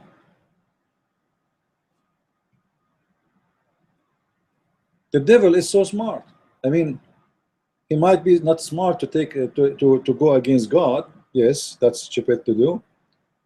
But he is a creature. He is a powerful creature. You know, he wasn't for us. He was an angel one day, and is no compared to any of us with his intelligence and his ability and his power, etc. So how stupid this devil is if Islam is coming from the devil.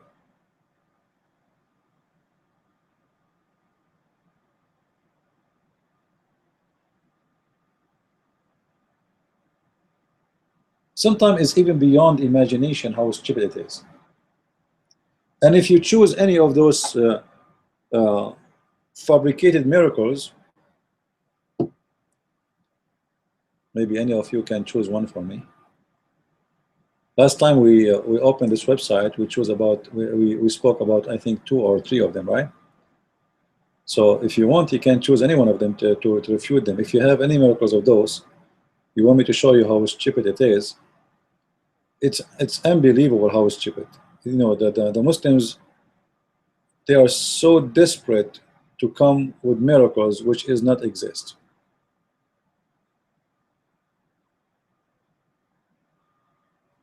And for me, actually, I believe that even Islam is not even from Shaitan. It's not from Satan, because this is a very stupid religion to be from, even from Satan. I believe strongly that Muhammad is the fabricator of this religion, and he is satanic by nature, which means he's evil. But this is not Satan. I mean, Satan is so smart really to come with this.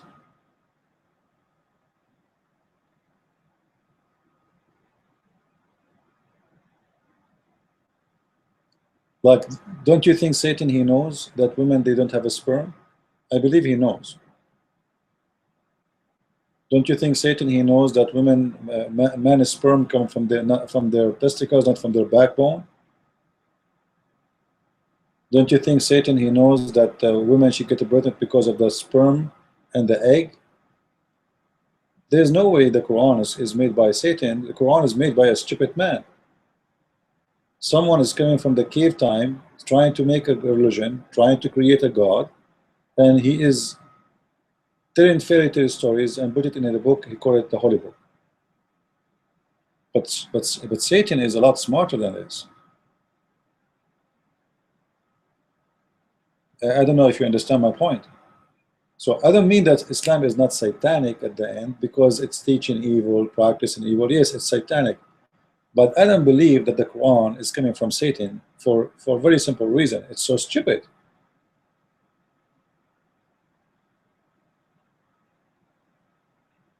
Do we have any question?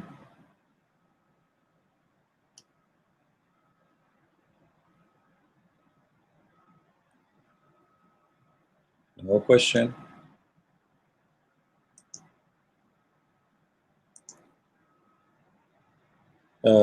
Like sometimes the Muslims, they come with the smart ideas, as an example, uh, they say to you, let me see if it's here, about the honeybees. Let us see if we can find it here. Must be here.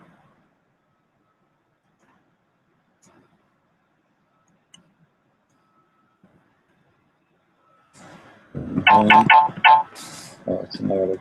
Hold on. Let's see if it's here. The female, the miracle of the honey. Female bee. I don't know which one. Let us see the first one.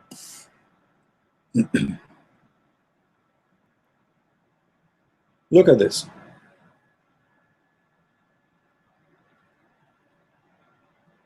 I hope it's clear for you from your side. The Lord revealed to the bees, build dwelling in the mountain and the trees, and also in the structures, which mean ereset. I'm not sure if I'm saying the word correctly. Then eat from every kind of a fruit, and travel the paths of your Lord, which have been made easy for you to follow. Really.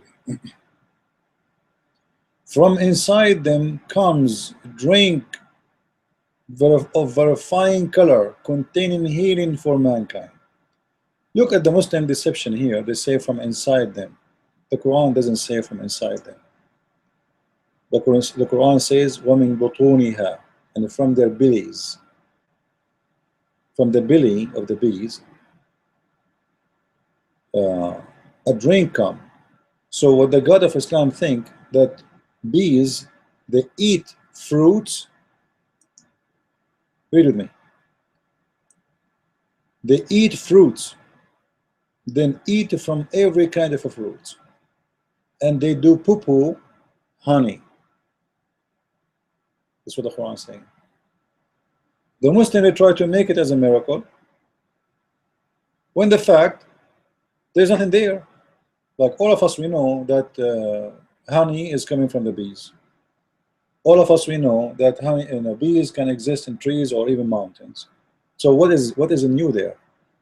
The only thing it says there that honey, that is a drink, come from their belly. This is stupid to say, because the honey does not come from their belly.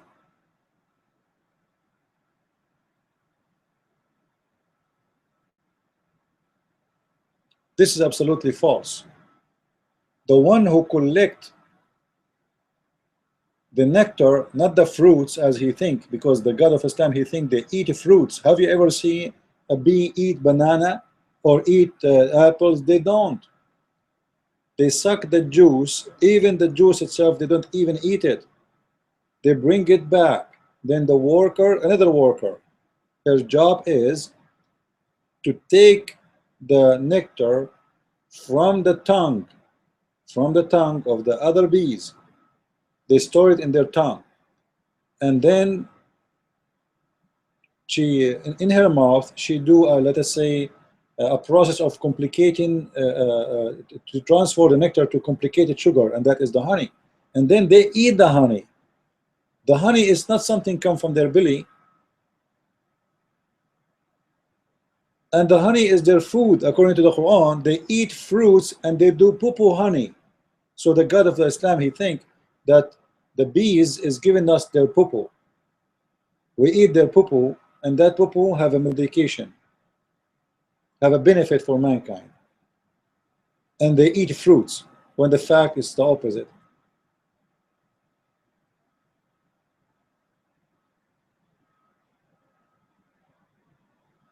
There's any Muslim here don't agree?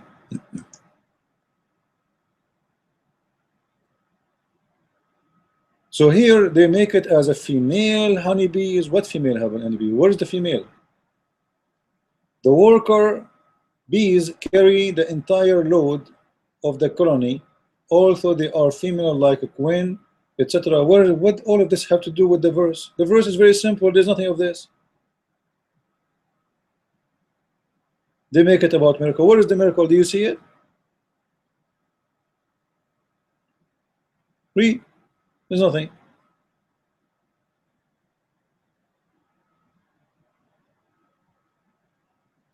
We should not forget that it's impossible for this fact to have known about honeybees in the time of Muhammad. What do you mean have known? What do you mean?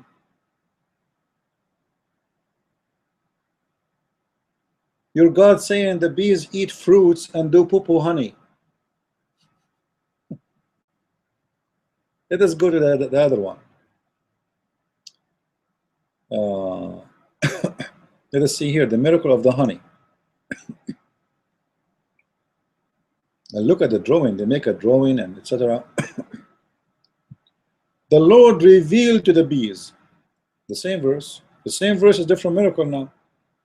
Honey is a healing for men, as stated in the verses above. All right. Nowadays, etc. They found, come on. You see, this is how stupid. The honey is used as medication by all cultures, Chinese, etc., and even it's mentioned in the Bible. There is no science about it, and honey can kill you too.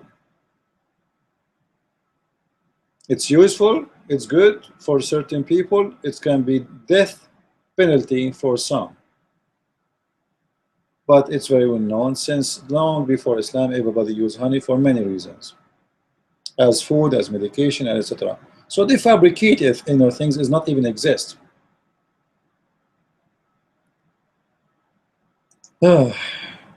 It's a miracle, brother. I know. It's endless.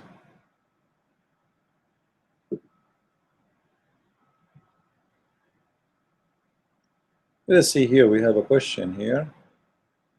Why Muslims don't want to look at the Quran objectively and search for true only subjectively for their view? Because Muslims are desperate to prove their religion. Remember, their prophet is a prophet who never have a miracle.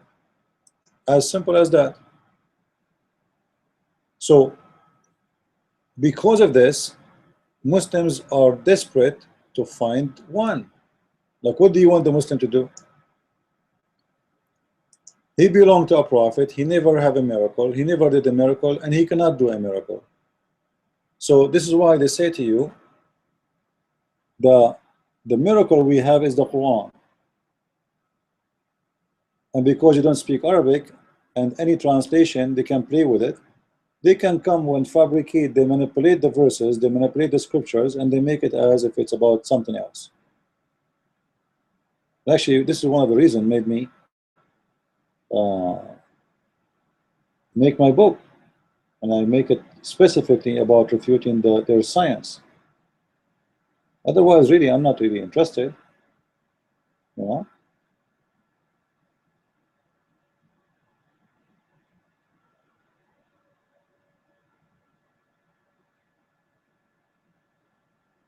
know. There is tons of things Muslims don't talk about, because the more the more you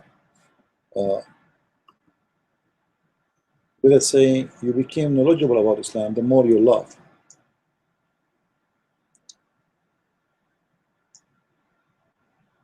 Let me show you something. The problem is that you guys don't speak Arabic. Otherwise, I can share millions of things. You will die laughing. Seriously. But for sure, at least those who Muslims they speak Arabic, they will watch the video.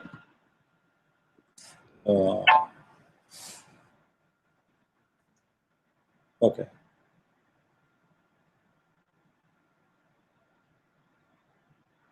Let me share this page with you, even though it's in Arabic, but we can come with a conclusion from it.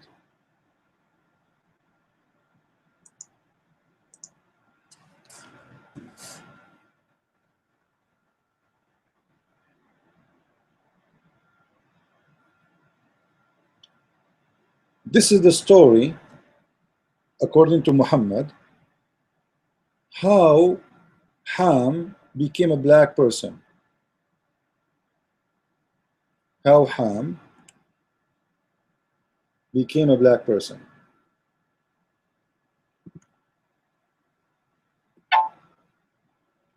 Okay, well, let's see.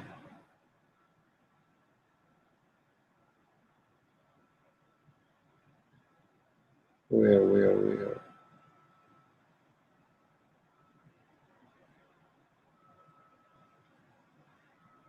If I read for you those stories, you will die from laughing. Seriously.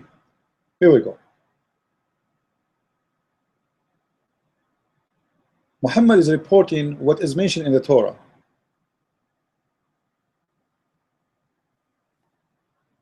What is mentioned in the Torah, according to Muhammad, the knowledgeable, the prophet, that Ham, he had sex with his wife in the ship. So Noah, he cursed him. If you make it big, so you guys can see.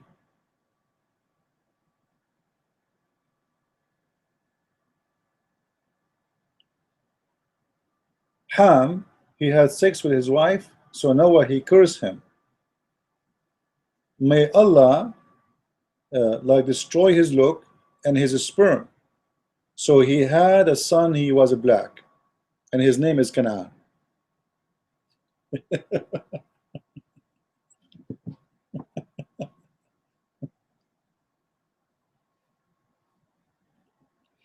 Another story. قال ابن عباس. Let me see if I can find this in English. Hold on.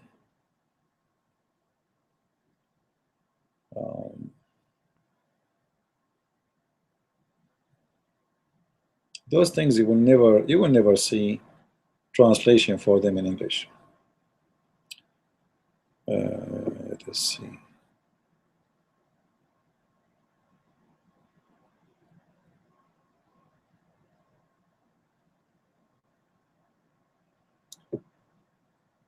This is how like Noah, he hit the lion, and from the lion nose a mice came out. Let me see if I can show you the stories in English. I will search for them here.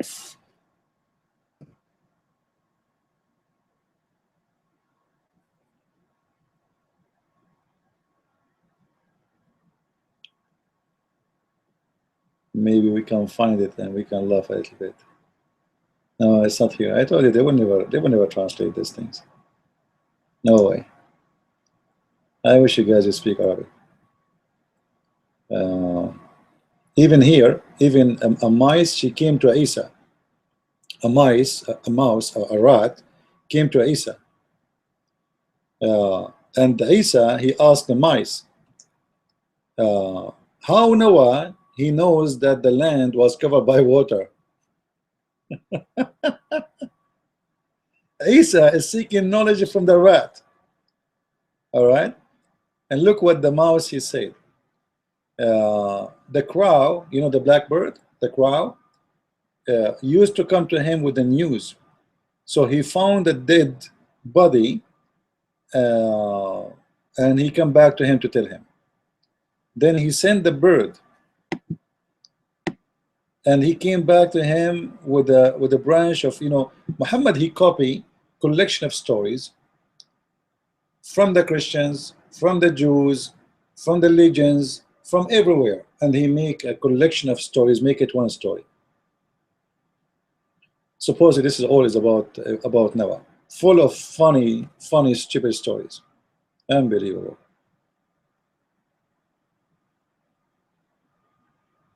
Like, you know, as an example, how Noah was able to get the lion inside the ship. Simply, Allah made the lion sick.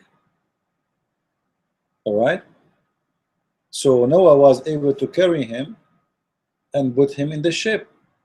But then Noah, he found there is a mice in the ship, but he could not find a cat. However, Allah, he made the lion sneeze, and a cat came from his mouth. Come on, isn't it amazing? That's amazing stories. Do we have any Muslim here? You don't agree with us?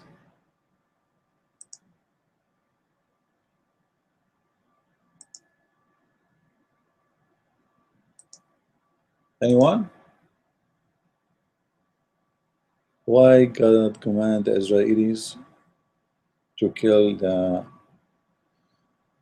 okay, here we go. Why God he command them? Well, why you don't ask me the same question about your God? just to show you the hypocrisy of this Muslim.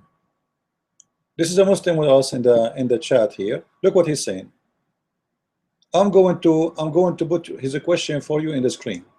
All right. Hold on. And right away, I will show you literally the hypocrisy of the Muslims.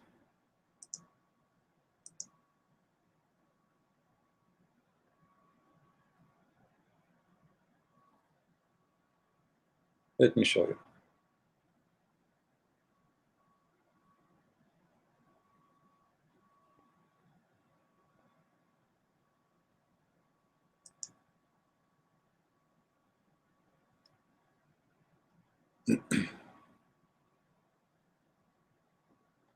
All right.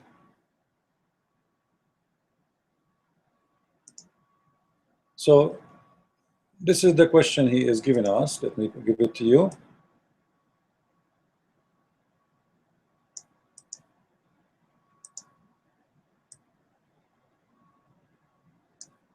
If you are a truthful person, you should see that God, he did not take a side with the Israeli, but the fact he took the side with the ones who they are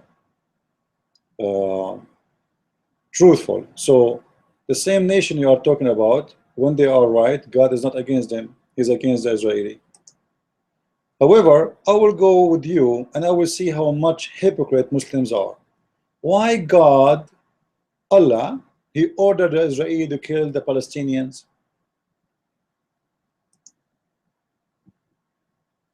Are you there, Abba? Why your God, Allah, he ordered the Israeli to kill the Palestinians?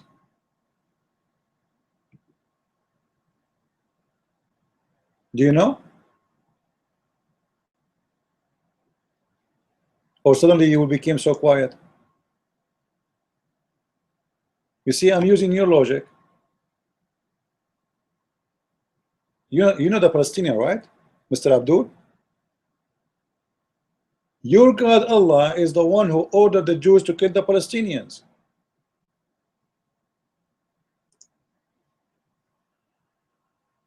Do you have explanation? The Palestinians never attack the Jews, according to the Quran. Never have a problem with anyone. Allah suddenly ordering the Jews to kill the Palestinians and take their land. Are you there? See, suddenly he is so quiet. Let us read the Quran together.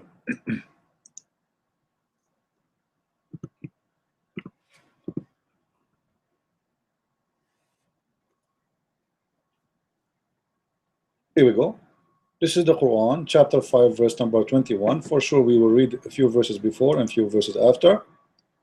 And you will see that Allah told Moses to go and attack the Palestinians and take their land and kill them.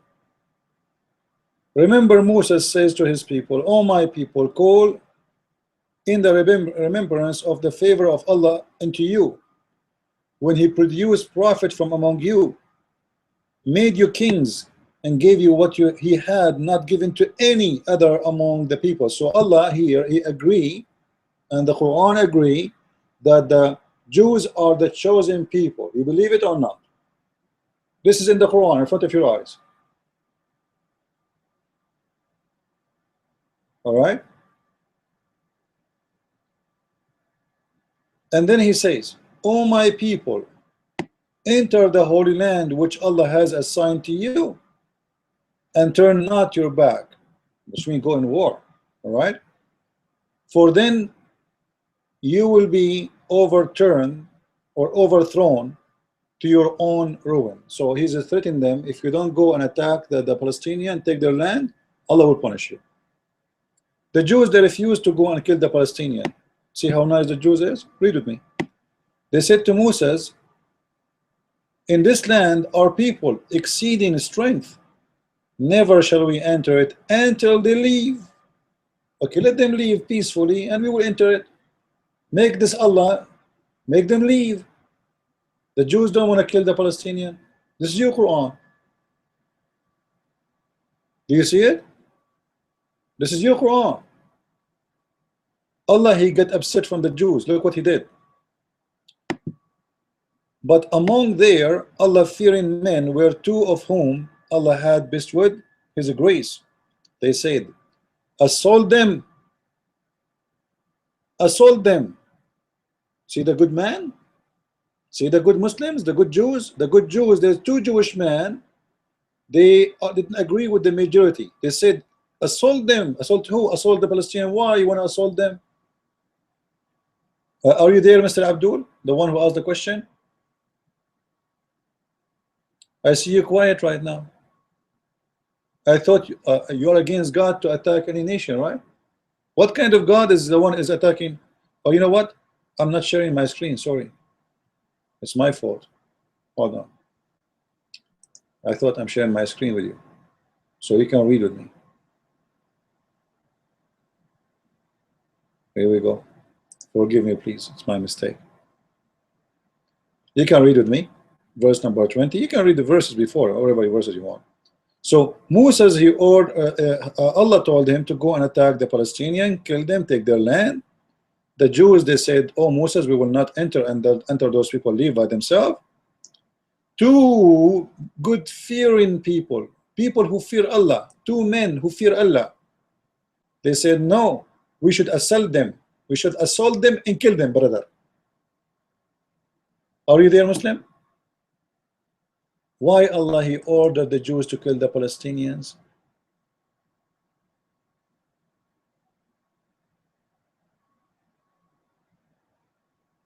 Do you notice how quiet they are? You see the Muslim who asked the question, suddenly he's so quiet.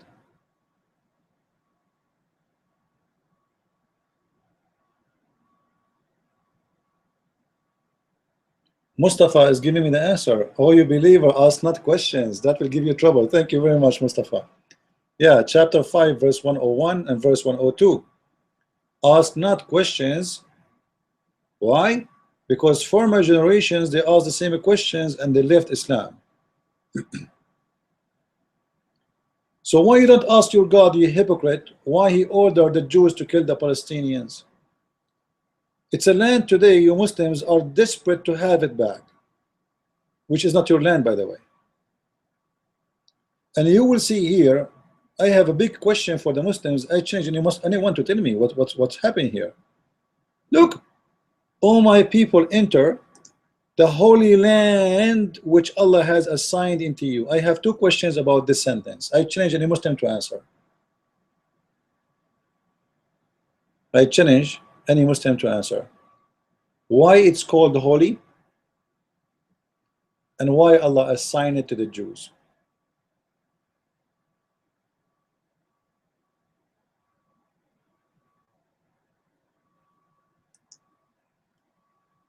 Any Muslim?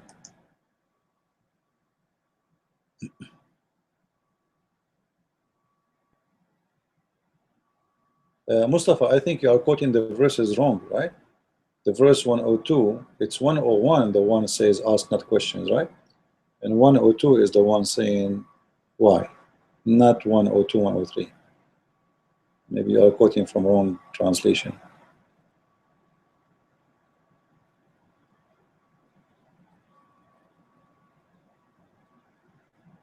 What happened? Where is the Abdul who asked the question? Anyone can tell me what is the reason that this land is called Holy Land and why this land is assigned to the Jews? Let's go with the first question. Guys, what do you think? Why this land is called Holy Land?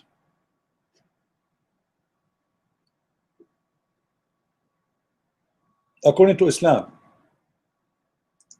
Anyone can help me? Why this land is called Holy Land? Look at the hypocrisy and the stupidity of the one who wrote the Quran. You guys help me. Abraham, he went where? After he left Iraq, according to Islam, he went where? He went to Mecca, right? That's what the Muslims say. Is that correct?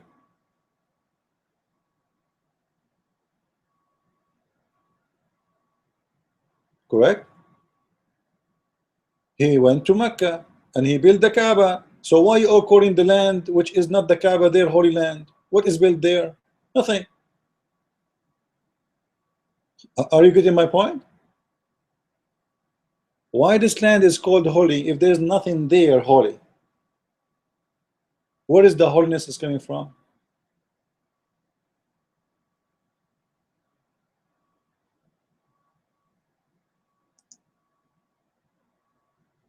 No answer. Maybe it is holy because this is where Abraham he went, and this is where he established his temple and his worship. It was not Mecca. So the one who made this verse here, he made a mistake, because if Abraham he went to Mecca, he did not go to the Israel, or what you call it Palestine, then there is no reason to call it holy. What is holy there? Where is the holiness coming from? Like, what happened? At this point, there is no Abraham coming there, because Abraham went to Mecca according to Islam. There's no Moses there. Moses did not enter it yet. So why it's holy?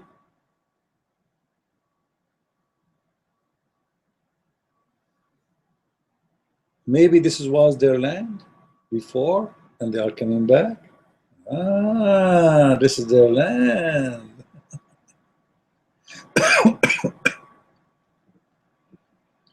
And when the Jews refused to kill the Palestinians, Allah he made them lose their way for 40 years. Read with me.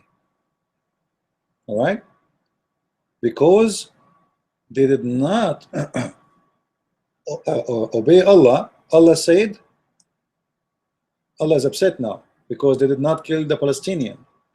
So Allah said, therefore will the land be out of their reach for 40 years. In the direction they wander through the land. So Allah he made the Jews as a penalty for not attacking the Palestinians and killing them. He made them lose their way in the desert for 40 years. Do you see it, Abdul? So are you willing to ask the same question you asked me about why God he ordered to kill? Are you willing to ask the same question?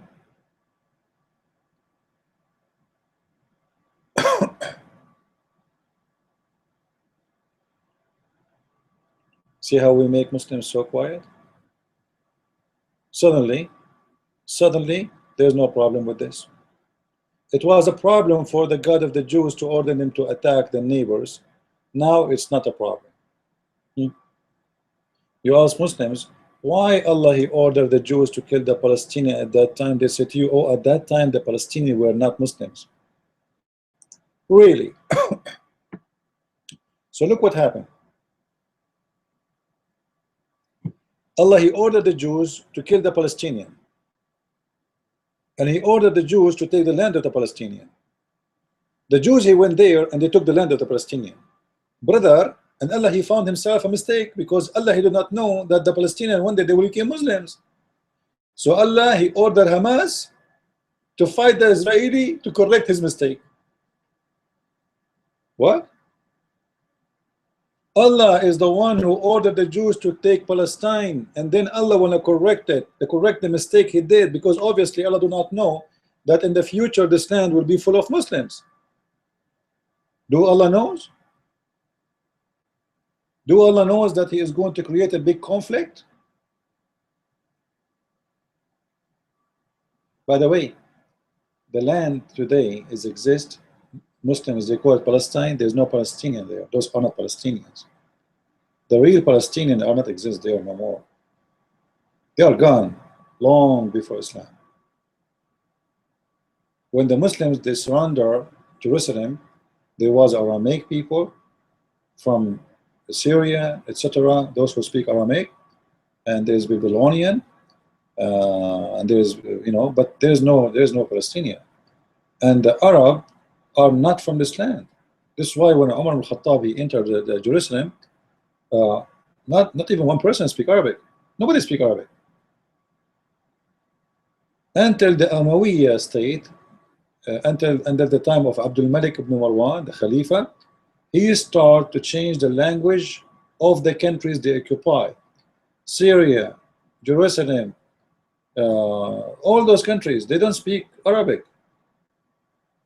He forced people to speak Arabic, and he changed the language of all the documents for the government. It was in the language of the local.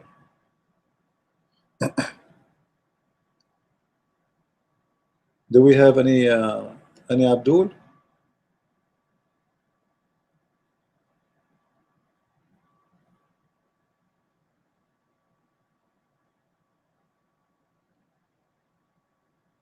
So when a Muslim he speak about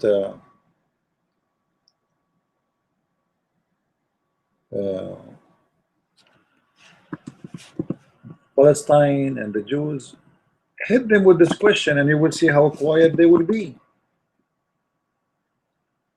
It is their God who made this problem happen, if it is a problem. It is their God who ordered the Jews to take Israel and to kill the Palestinians. But they don't want to talk about it. And the funny, by the way, Allah never mentioned the word Palestine and never mentioned the word Jerusalem, even in the Arabic name.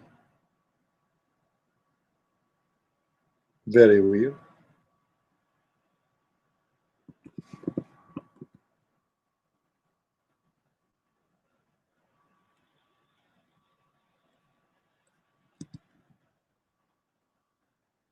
Any Abdul?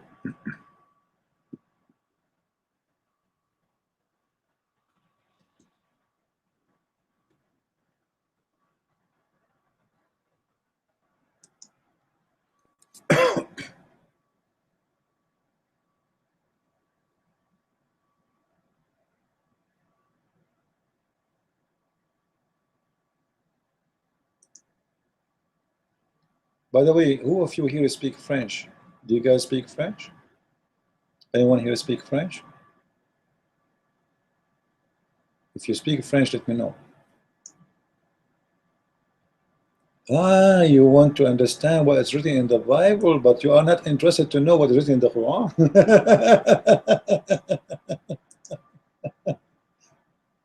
You know what is, you have an idea about the name of a nation exists long time ago before Muhammad, but you do not know what Muhammad did, and you do not know what Moses did in your book.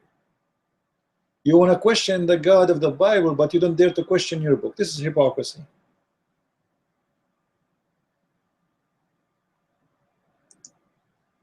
Anyway, if you want to see the answer for the question you asked, we have a video, me and the brother Sam Shamoun, we were talking about it. The video name, The God of the Bible is More Violence Than the Quran. You can watch it, it's my channel, click in there.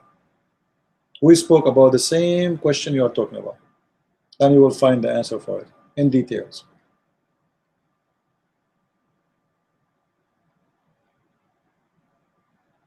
I have my the translation of my book, Deception of Allah, in French is ready.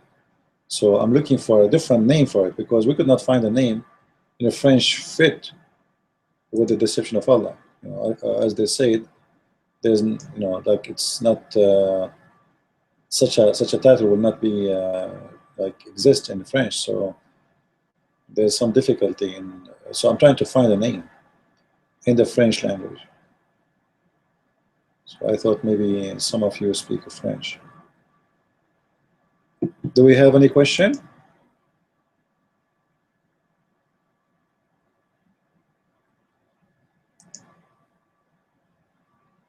By the way, if there is any Muslim who would like to debate me, feel free. You see my Skype? My Skype is in the screen. Debate TV, So if any Muslim is really brave but just be sure you're not a kid. I don't debate kids. I'm not going to debate the kids anyway. Find me someone, he is mature, he knows his religion very well, and he is willing to debate me, and I will be happy to do so.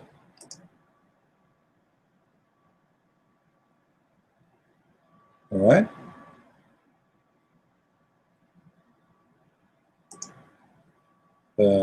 In April 19, I will be live on ABN, So if you are a Muslim, you would like to debate me live on air too, feel free. I will be happy, really happy, to see a Muslim calling and trying to prove us wrong. That would be really my pleasure. I will be very happy to see such a thing happening. Muslims, they call only when I am not there. The second I appear there, nobody call.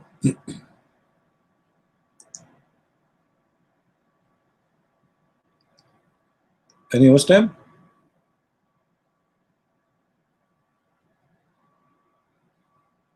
By the way, I want to say thank you for those who they donated, and I appreciate your guys your donation.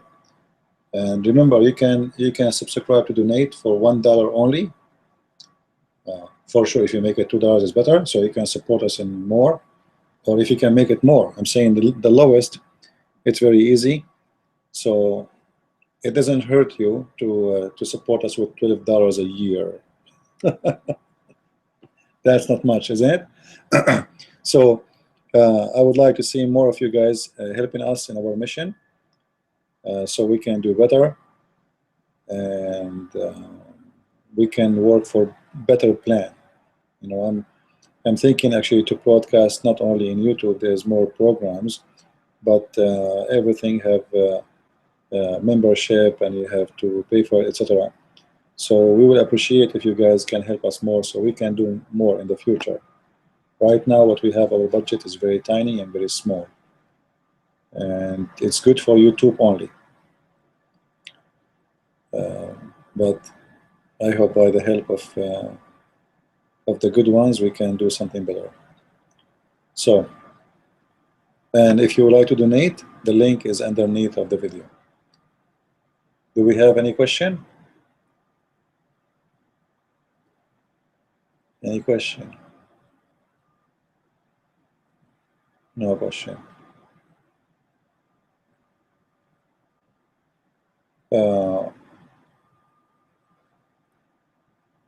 You know, the Quran is a book of contradiction. If Allah is God and He know the future, why He choose His people? Like, you know, in here, why the Quran says that you guys are my chosen people?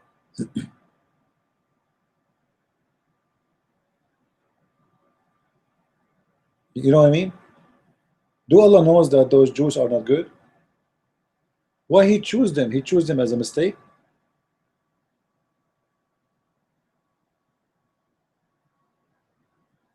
Did Allah make the wrong choice? If Allah is the God who is all-knowing, He's almighty, He knows the future. So look at this. He gave them the wrong land. He gave them the wrong trust. He favored them upon mankind, and all of this was wrong. According to Muhammad, the Jews are the worst. According to Allah, the Jews are the most ugly people in this earth. But the verses in front of us says Allah, He favored them upon all mankind. Why? You do not know?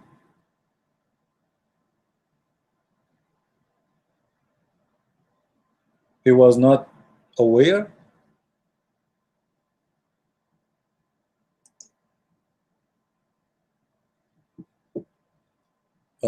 Maybe the news did not come to him yet? At that time when Allah He favored them, He did not know that the Jews are bad?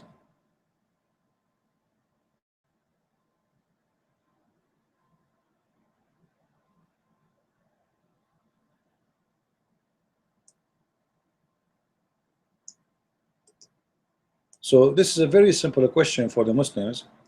Why Allah He favored the wrong ones? It was a mistake. It was a stupid decision.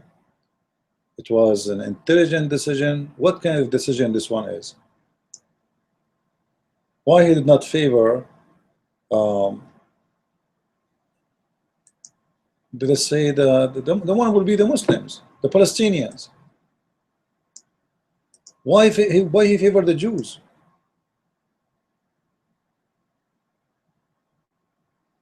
It doesn't make sense. Can't he favor the right one? So what I'm trying to say here, that Allah, he cannot be all-knowing as Muslims they say. He favored the Jews and later he found that he was wrong. He should not favor the Jews. It was a wrong decision. So after he favored them, he decided to fix his error, and now he ordered Hamas and Hezbollah to go and attack the Jews. To do what? To correct his favor.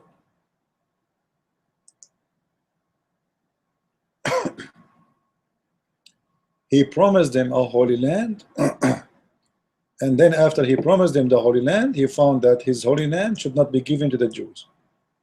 So he asked Hamas to go and fight them, so he can correct the mistake.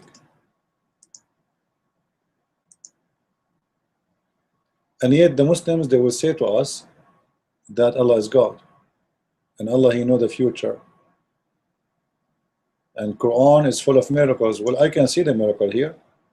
This is a God who do everything wrong.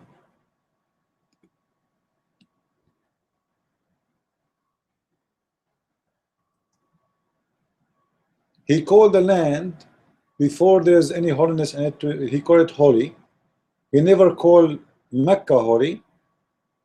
He called the Jews my favorite, and he gave them upon all mankind, which means they are the chosen one. And later we found that he chose the wrong one. So why Allah he favored the wrong one?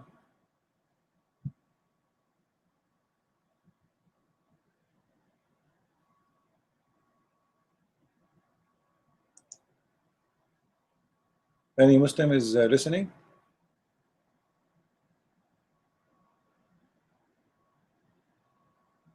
Well, it look like there's no Muslims are listening, and nobody is listening anyway from the Muslims, and they will never listen. And this is a question actually very sensitive. Actually, most of Muslims, by the way, do not know that Allah is the one who ordered the Jews to take the Holy Land. They do not know that.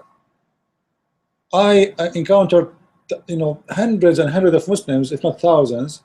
When you mention to them those verses, they say, "What? Where? No way." They don't know. You mention this verse for them, they go crazy. It's not in the Quran. There's no such a thing in the Quran. And then they go and read and they get surprised.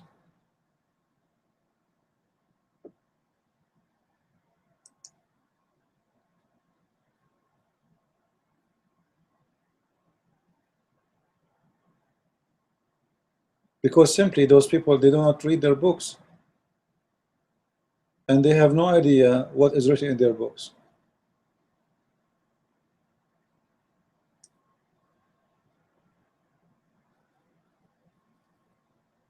I never saw really any Muslim, he knows his book. And if he know, you will find that he hide the truth. He hide what he know. He play ignorant. Like I never heard of it, and they do that in purpose.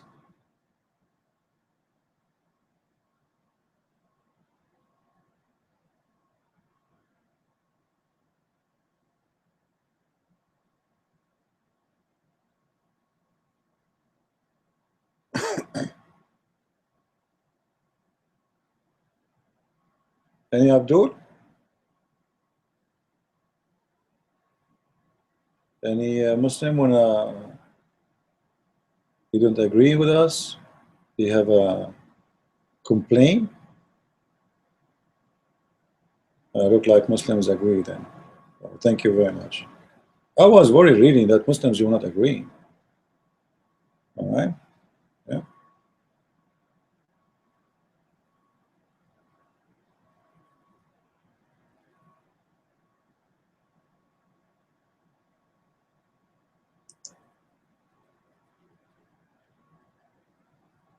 Let us see here.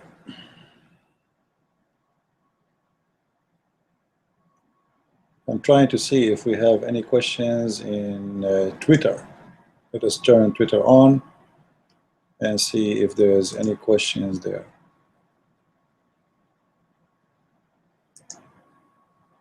People in Twitter, they are talking about politics these days. Nobody is talking about debating Muslims. People are busy with elections.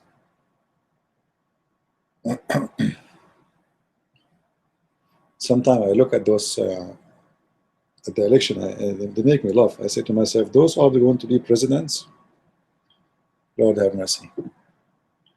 Uh, Actually, today I was reading the news about Hamas. I don't know if you saw the news today.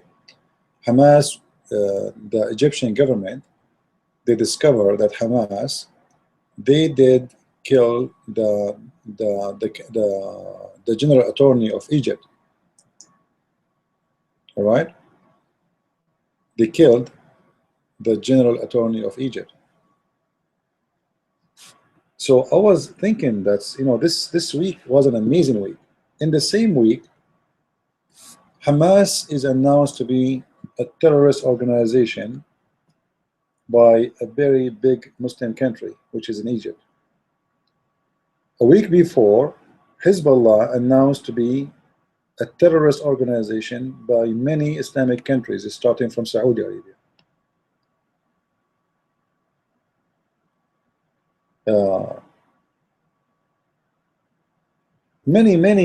Many organizations which always been sponsored by Muslims, lately they've been called terrorist organizations.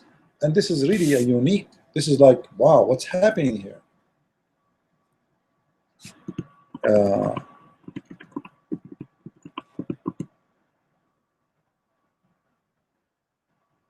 I believe that the devil kingdom is really divided, and this is why they are biting each other. It sounds like the Saudi and the Egyptian do not know Hamas is a terrorist organization all those years. But now, because they are biting each other, suddenly they discover that they are terrorists. The Arab and the Muslims do not know that Hezbollah was a terrorist organization all those years.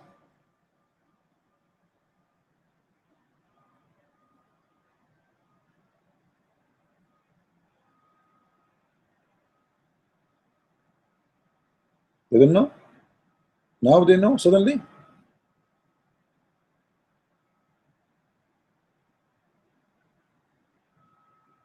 Very weird.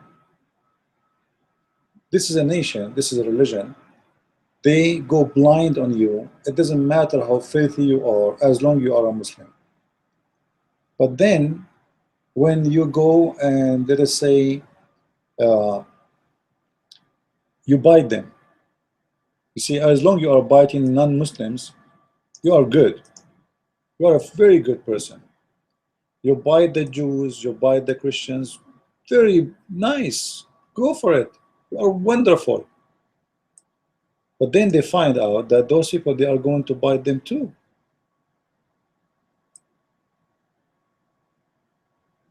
So suddenly, they are biting each other, and they are attacking each other, and they are killing each other, and they are arresting each other and kidnapping from each other. As simple as that.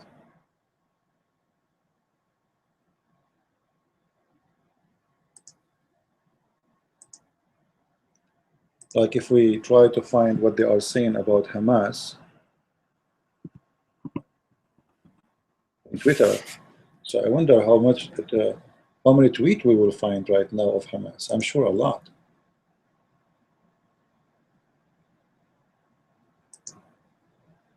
I think things is going crazy now against Hamas. You see?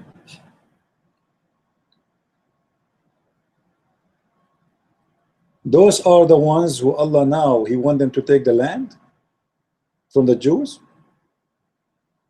Those are the ones who want to fight the Israeli, and they want to free the land from the Israeli. They kill Muslims, they kidnap Muslims, they torture Muslims, they put bombs in the street between Muslims. Well, welcome to Islam. That is Islam. In Islam, there is no limitation of how far you can go with your crimes. No far. And no limit. and the Muslims will go blind as long you are, let us say, you are serving their propaganda. Like right now, Qatar is #1 country who fund Hamas. If Hamas one day did put a bomb in Qatar, Qatar suddenly will announce them to be terrorist organization. But Hamas putting bombs everywhere, for Qatar they are not terrorists yet. So the logic of Muslims is, we give the dog bones, and those bones will make him not to bite us. As long as he bite everyone else, he's good, especially if he's biting the Christians and the Jews.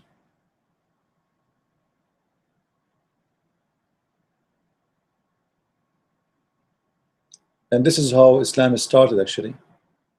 Same as those you see, they are called Hamas, gang. Muhammad, he was a gang leader. You know, those people. If you go and search and study what Muhammad and his followers was doing for a living, you will have a surprise. They have no job. No job. I'm not exaggerating. There is no job for them. They don't work. So what their job is? To attack the neighbors, take their money and their wealth, and them to pay money to protect them. We protect you from ourselves. That's exactly what Hamas does today. They are a gang system, and they are all of them. They want to go to heaven, and they praise Allah, and they want to do shahada, and for sure they want to get the virgins, and the virgins are waiting. There's no question about it. A lot of virgins, big versions, small versions, you name it.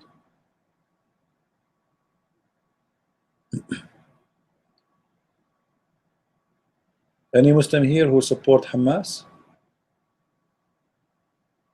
We don't have anyone who support Hamas here. So it's amazing, really. I was looking at the news that this week there's many things happen. You know,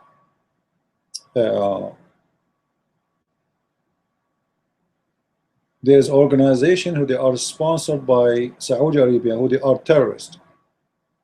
America does not announce them as terrorists. Why? Because they are friend of Saudi Arabia. This is the hypocrisy from the West side now. There's organizations who they are fighting ISIS. They are considered terrorists by the Turkish, like the Kurdish. By the American, they are not terrorists. This is the hypocrisy, like the hypocrisy of the Turkish, right? Because they're too Kurdish, they hate them. There's organization who they are terrorists by the Saudi, but they are heroes by the Syrian government and the Iranian government, like Hezbollah. So I made a video about it before, actually, that all of them, they are, at the end of the day, if you think about it, all of those organizations are terrorists.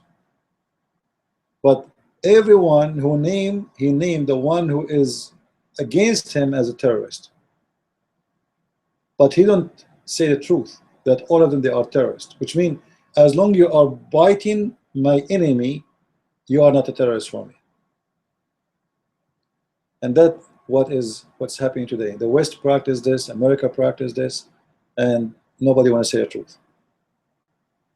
But the fact, all those Islamic organizations in the Middle East, they are nothing but terrorists, and all of them, they are racist. The Palestinians, they don't like really the Arab, the other nationality. The Syrian don't like the Jordanian and Palestinian. The Saudi, the etc. You name it. They discriminate the Egyptian, they discriminate the Sudani, they discriminate the African. But outside, they say to you, we are Muslims and Islam is a great religion. But if you go deep inside the society, you will see how badly this society is destroyed, how much is divided, and how much is ugly.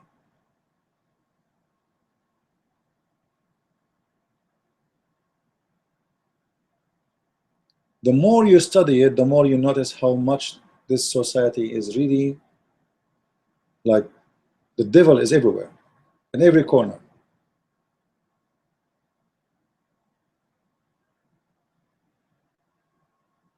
Imagine that Muslims Brotherhood announced to be terrorist organization by Saudi Arabia, by Egypt, but it's not by Obama. You see the irony? Seriously, do you see the irony? We are the first one should announce them to be terrorists, but we don't. This is the hypocrisy. Muslim Brotherhood, they are terrorists by the Egyptian, by Emirat, by Kuwait, by Bahrain, by Saudi Arabia, by most of Islamic countries. But in the West, until now, they cannot make a decision. Finally, I think a week ago, there's a group of lawyers in the Congress, I think, they decide that Hamas is considered as a terrorist organization. Finally. And I believe even this decision is made based on the influence of the Saudi. I don't believe that those congressmen are honest. I don't believe they do it because they are doing the right thing. I believe they do it because the Saudi, they told them to do it. For most of those who work in politician in Washington D.C., they are corrupt and they get paid for everything they do.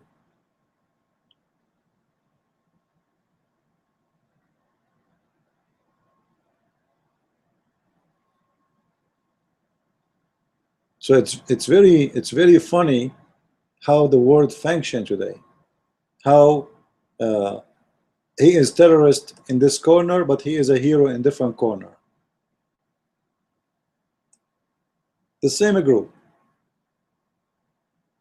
It's like what's happening, you know, in old days with Osama bin Laden. Osama bin Laden was a hero for America for a long time. Suddenly he became a terrorist. But the fact he was always terrorist.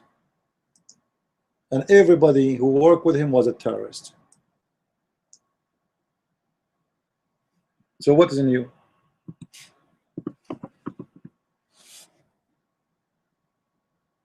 Seriously, what is new? Nothing.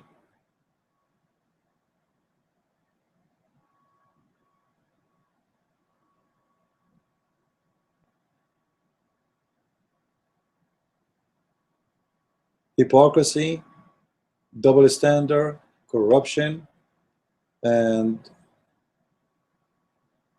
honesty is not really part of let us say the pages we read every day in the TV, and everything is upside down.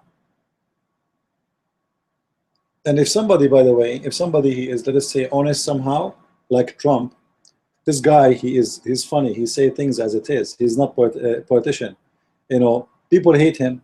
I mean, he's weird. You should not say that. You should not do that. You're being too much honest.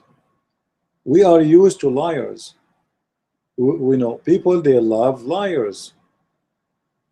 You see, if you say things as it is, people don't like you. This is how they grow up. We are in a society where you open your TV station, wherever you know, open a TV station, you will see that the host, he have a big smile, which is fake. Nothing real there. Honesty does not exist. News is fabricated. You know, like the news is reported based on the opinion of the station, not based on the truth. So if the station is sponsoring the Muslim militants in Syria, they will show the same picture, which is reporting the opposite, and they will make it that the one who was killed is a criminal and the one who is the criminal is the victim.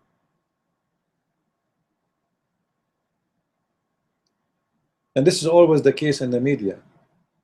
Everything is upside down. Like, you know, all of them, they are against the Assad regime. Assad, yes, he's a dictator, but the question, isn't all your friends, how come you don't speak in Fox News don't speak against Saudi Arabia, where women cannot even have an ID? Assad, the one you are talking about, which I don't like at all, women, they can go and serve in the army. They are in the police. They are judges. They are ministers. Women, they can wear a skirt. They can jump in the beach. They can swim in the swimming pool. They can dance. They can do whatever they want. This one is the bad one, and those who don't allow women to work, to have jobs, to walk alone in the street. Even to walk alone in the street, it's not allowed. So in a country where women have no rights at all, we close our eyes blind.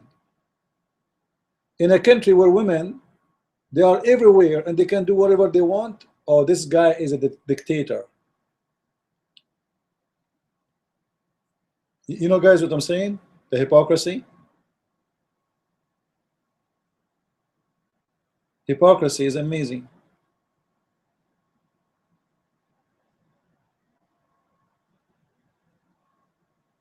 Just because they are rich, they have money, we don't go after them.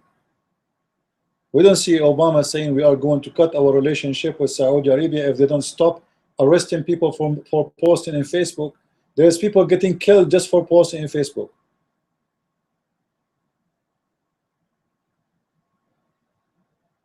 What about Qatar? Qatar, the #1 country who fund terrorism in the world. Not even one Western country dare to say one word to Qatar. Why? Because all your leaders, they are in the pocket of the Prince of Qatar.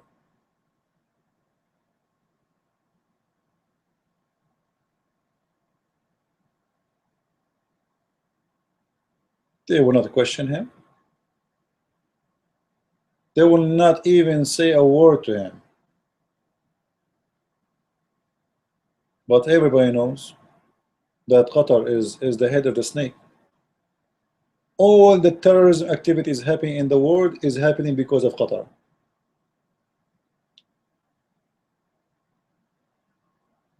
But they close their eyes and they keep their mouth shut. And Qatar is a nice country.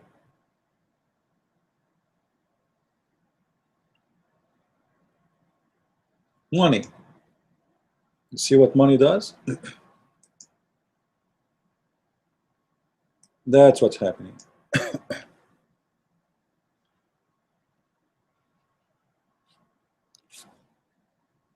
Do we have any question?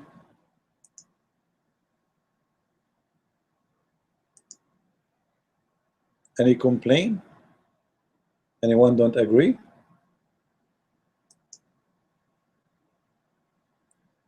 Because if all of you are agreeing, this is mean like we are in Saddam Hussein country, you know. We are an Islamic country where everybody agree about everything. You know, Islamic countries is the only countries where everybody agree about everything. There's only one opinion. In Islamic land, because this is a freedom land, there's no gays and there's no lesbian and there's no atheist. Amazingly, you see in Saudi Arabia, there's not even one atheist. You believe it? Unbelievable, man. This is a miracle. That is a miracle. Because terrorism is not only practiced by organizations. Those countries are countries of terrorism. If you say you are an atheist, they will kill you, not only terrify you. So the fact that terrorism is a practice by countries, and all the Middle Eastern countries are countries of terrorism. You know, you believe it or not, I came to America and I like to stay in America, not for any reason except to be free to talk. Because if I am saying what I'm saying right now in the Middle East, I would be dead long time ago. I did not come to America for money. Actually, I have a better life there.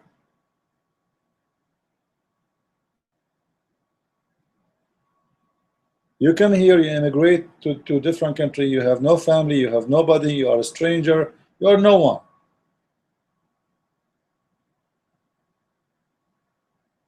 But because freedom is priceless, it's more important than anything else.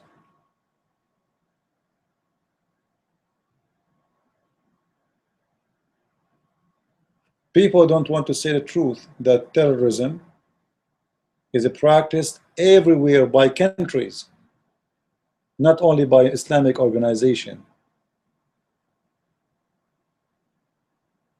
Any country will not allow people to talk, to say their mind. It is a country of terrorism. like North Korea. You see North Korea? This guy is exactly like Muhammad. Every day he hangs somebody.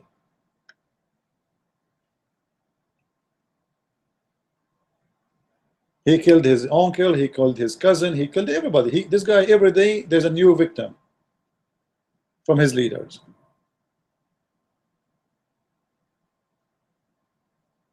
So we as people, doesn't matter which country we are from, we should stand against terrorism. And terrorism is not necessarily an Islamic terrorist group. Islam is a religion of terrorism, we know that. But there's countries who practice terrorism and nobody dare to say the truth. That those are countries who believe in terrorism and their constitution is constitution of terrorism. In Egypt right now, you see, Egypt right now, they announced that Hamas is a terrorist organization. But in Egypt, there's no freedom still. Just a few weeks ago, an Italian guy, he posted something in Facebook. The Egyptian police arrest him, beat him to death. He died. And he's an Italian even. He's not even an Egyptian. All of them, Islamic countries, you know, if you want to live there, you live like a goat. The only way to survive is to live like a goat. You don't have a mind, you don't have a thought, you don't question, you don't ask, you eat, you sleep, you do poo-poo, and that's it. And then you die. The second you start asking questions, the second you will face all the consequences will come with it.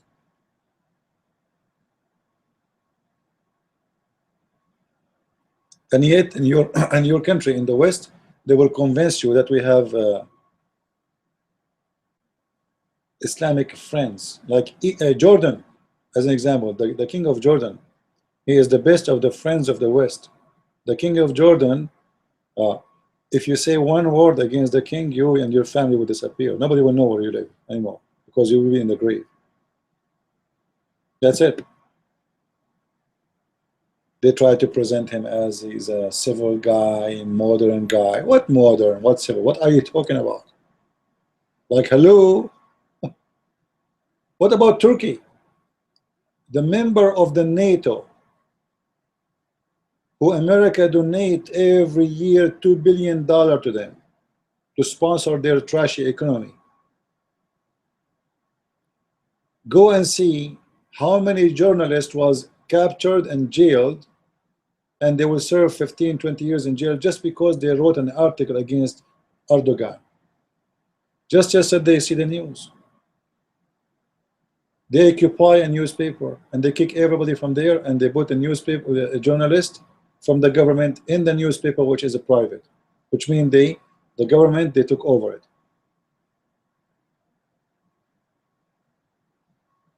And yet somebody will say to you that there's like from those hypocrite senators, they say to you, we have many friends in Islamic land. You have no friends, you idiot. Those people, they buy their own if they have to.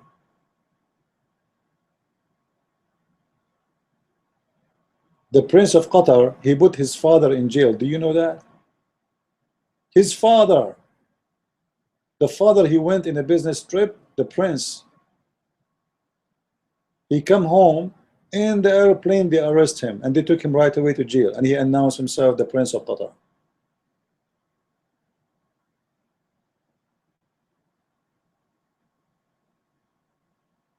So those countries, you cannot trust them, and you cannot have a relationship with them based on anything except you have to play devil with them. Look at Saudi Arabia right now. They are bombing Yemen day and night. Schools, hospitals, children die. Nobody talk about it. Nobody. There's nothing happening.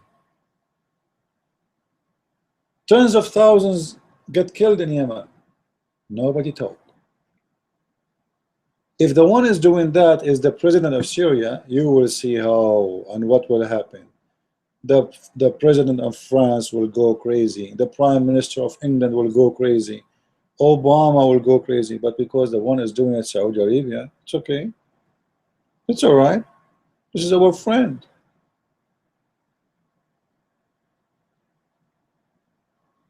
That's our friend.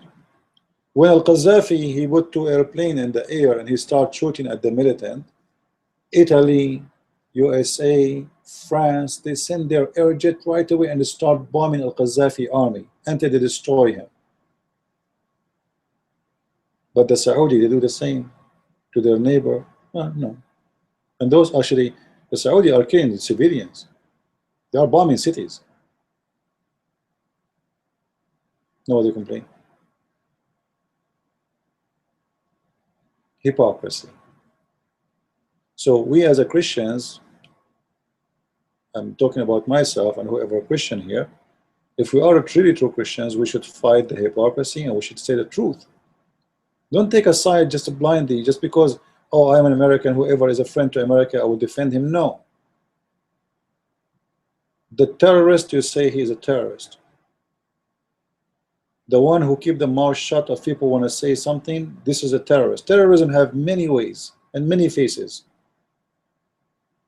When people are arrested for Facebook, this is terrorism. When people their jobs denied because of their color or their ethnic, this is terrorism.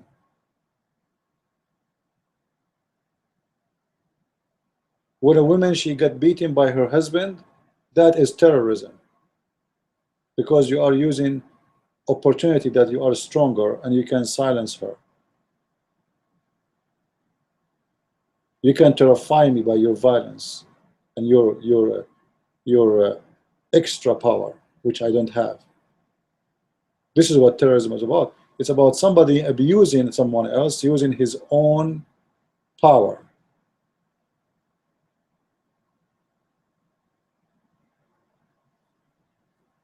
So we as a Christians, we should go against such a kind of terrorism. Terrorism happens everywhere, and even inside the house, people they terrify each other, family, neighbors. If somebody is a criminal in the area you live in, he terrify everybody. That is terrorism.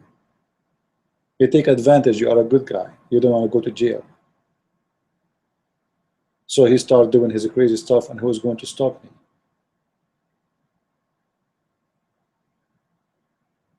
But all of the terrorism happened because the good guys, they decide to keep their mouth shut and they get scared.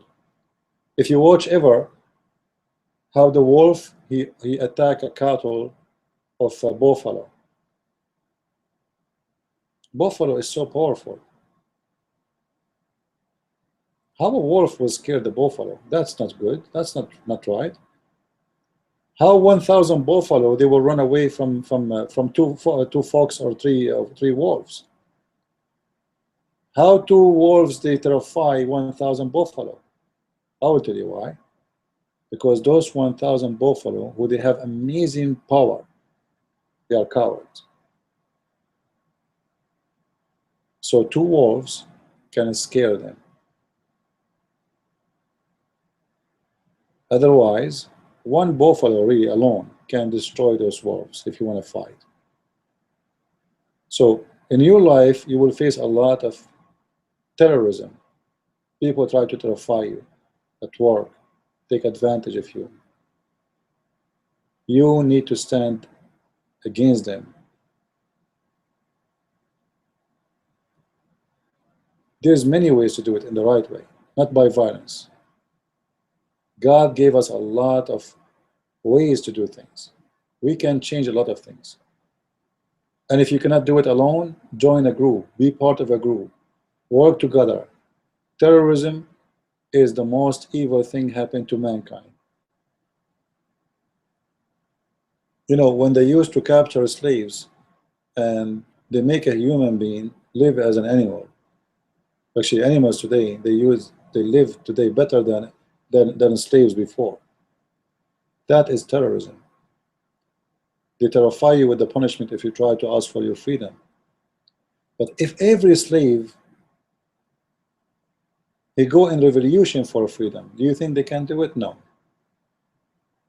They cannot own everybody, and they cannot stop everybody from having his freedom. But because everybody became afraid,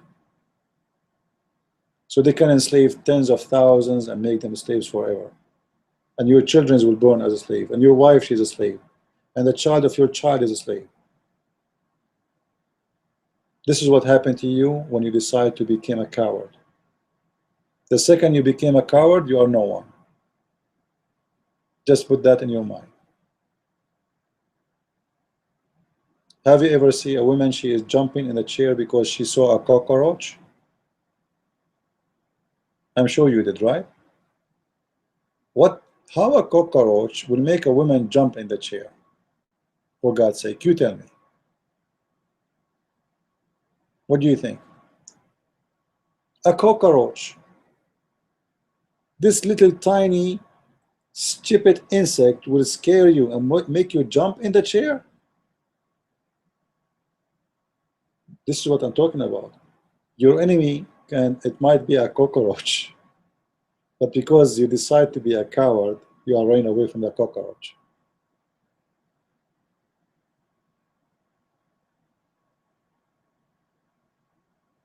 And in this case, when you run away from the cockroach, you are the one who became the cockroach, and he is the one who became the giant, because obviously you are the one who's running.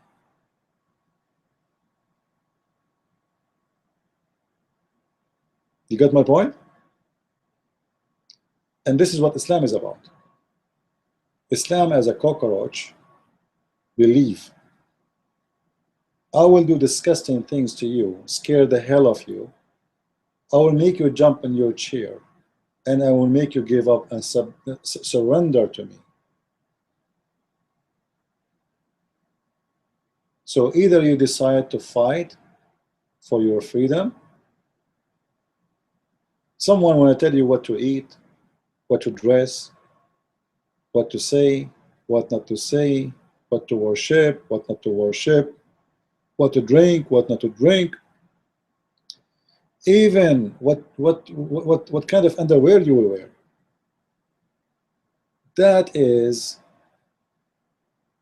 the most disgusting thing a human being can suffer from, because that's it, what you are living for. They decide for you everything. You have no freedom in your life, and a human being without freedom is nothing. There's no point of me and you to exist and to live if there's no freedom. You see, I feel sorry for those criminals who do crimes and they go to jail. Every day of a freedom is equal to all the money in this world. They go and attack a grocery store to get a few $1,000s, and one day they got arrested, and you stay in jail for 10 years. Is it worth it? Every day is equal to all the money. Freedom is priceless. And those who don't fight for their freedoms, they will not have it. You know, Muslims, they give me death threat every day, non-stop. So either I am going to fight for my freedom, I will not be worried about scaring me, or I will be a coward and live like a cockroach and hide in the corner, and whatever they say is going to be the word to happen. What do you want to be? You want to be a cockroach?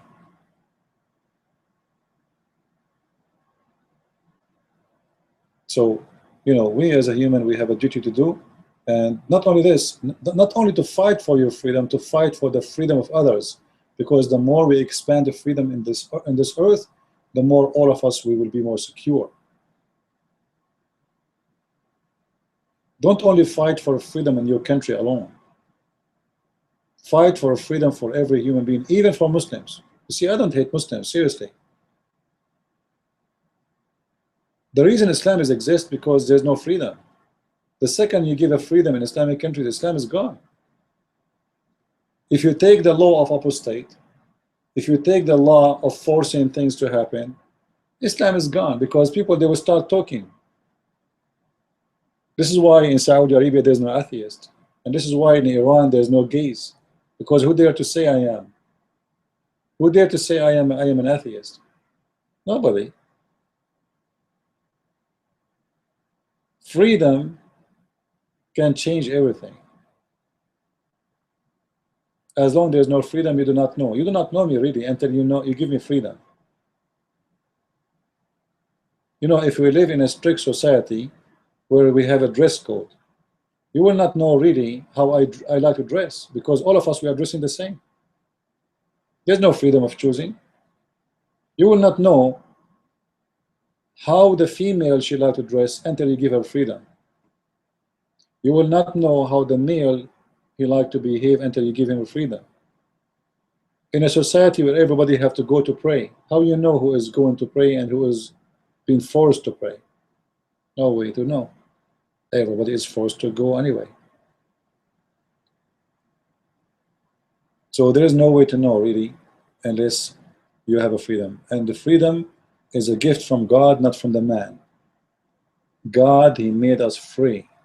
None of us is born to be slave.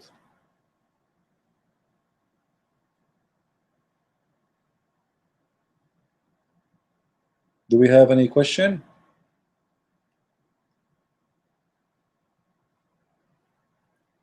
Look like you guys, you have no more questions. Are we done for today?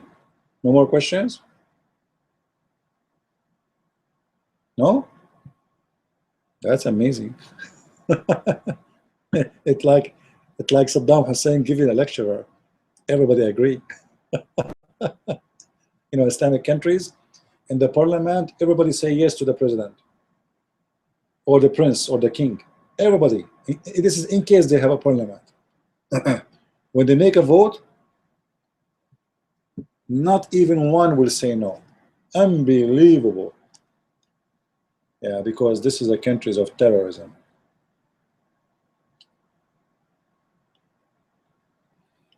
Everyone is scared to say no. If you say no, you have to pay for the price is high. By the way, if you have a question, you can post it in Twitter. And if you like to give me a question by voice, we can play it maybe in the next show. You can call my Skype, Debate TV. And feel free to visit my website, investigateislam.com. And if you like to help us in donation, just to remind you again, you can click at the link underneath of the video. And if you like to help us in a few dollars a year, not necessarily big money, we appreciate the help so we can do better. I noticed, by the way, that's like, let's say the viewer, let's say you have 50 viewer or 100 viewer, even in chat room, like I have 120, 300. The second you talk about donation, the number shrink. People leave. So if you have 50, suddenly the 50 they will become a 20. If you have a 20, the 20 they will become 10. If you have a 10, the 10 they will become 5. Yeah. Anyway, don't worry. You know, you are more than welcome to stay with us and to be with us. If you like to help us in our mission or not, you are more than welcome.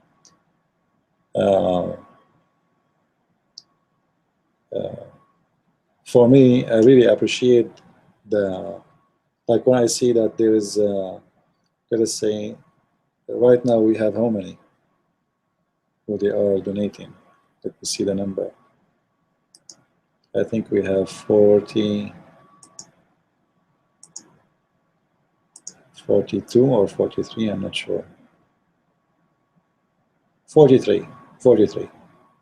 For me, the reason I don't find it good, because you say to yourself, after all the videos you do and all this, you know, everybody use your videos, millions of people watch them, and then when you ask for a donation, you get only 43 supporters. Seriously? That's really weird. That's very weird.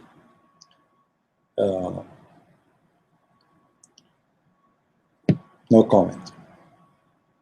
No comment. Any question? Do we have any question, guys?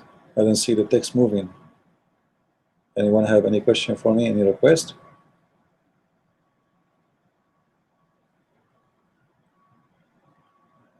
Look like you guys are sleepy and have no question for me. If you are a Muslim, by the way, and you have a challenge for me, or you want to debate me, or etc., just let me know.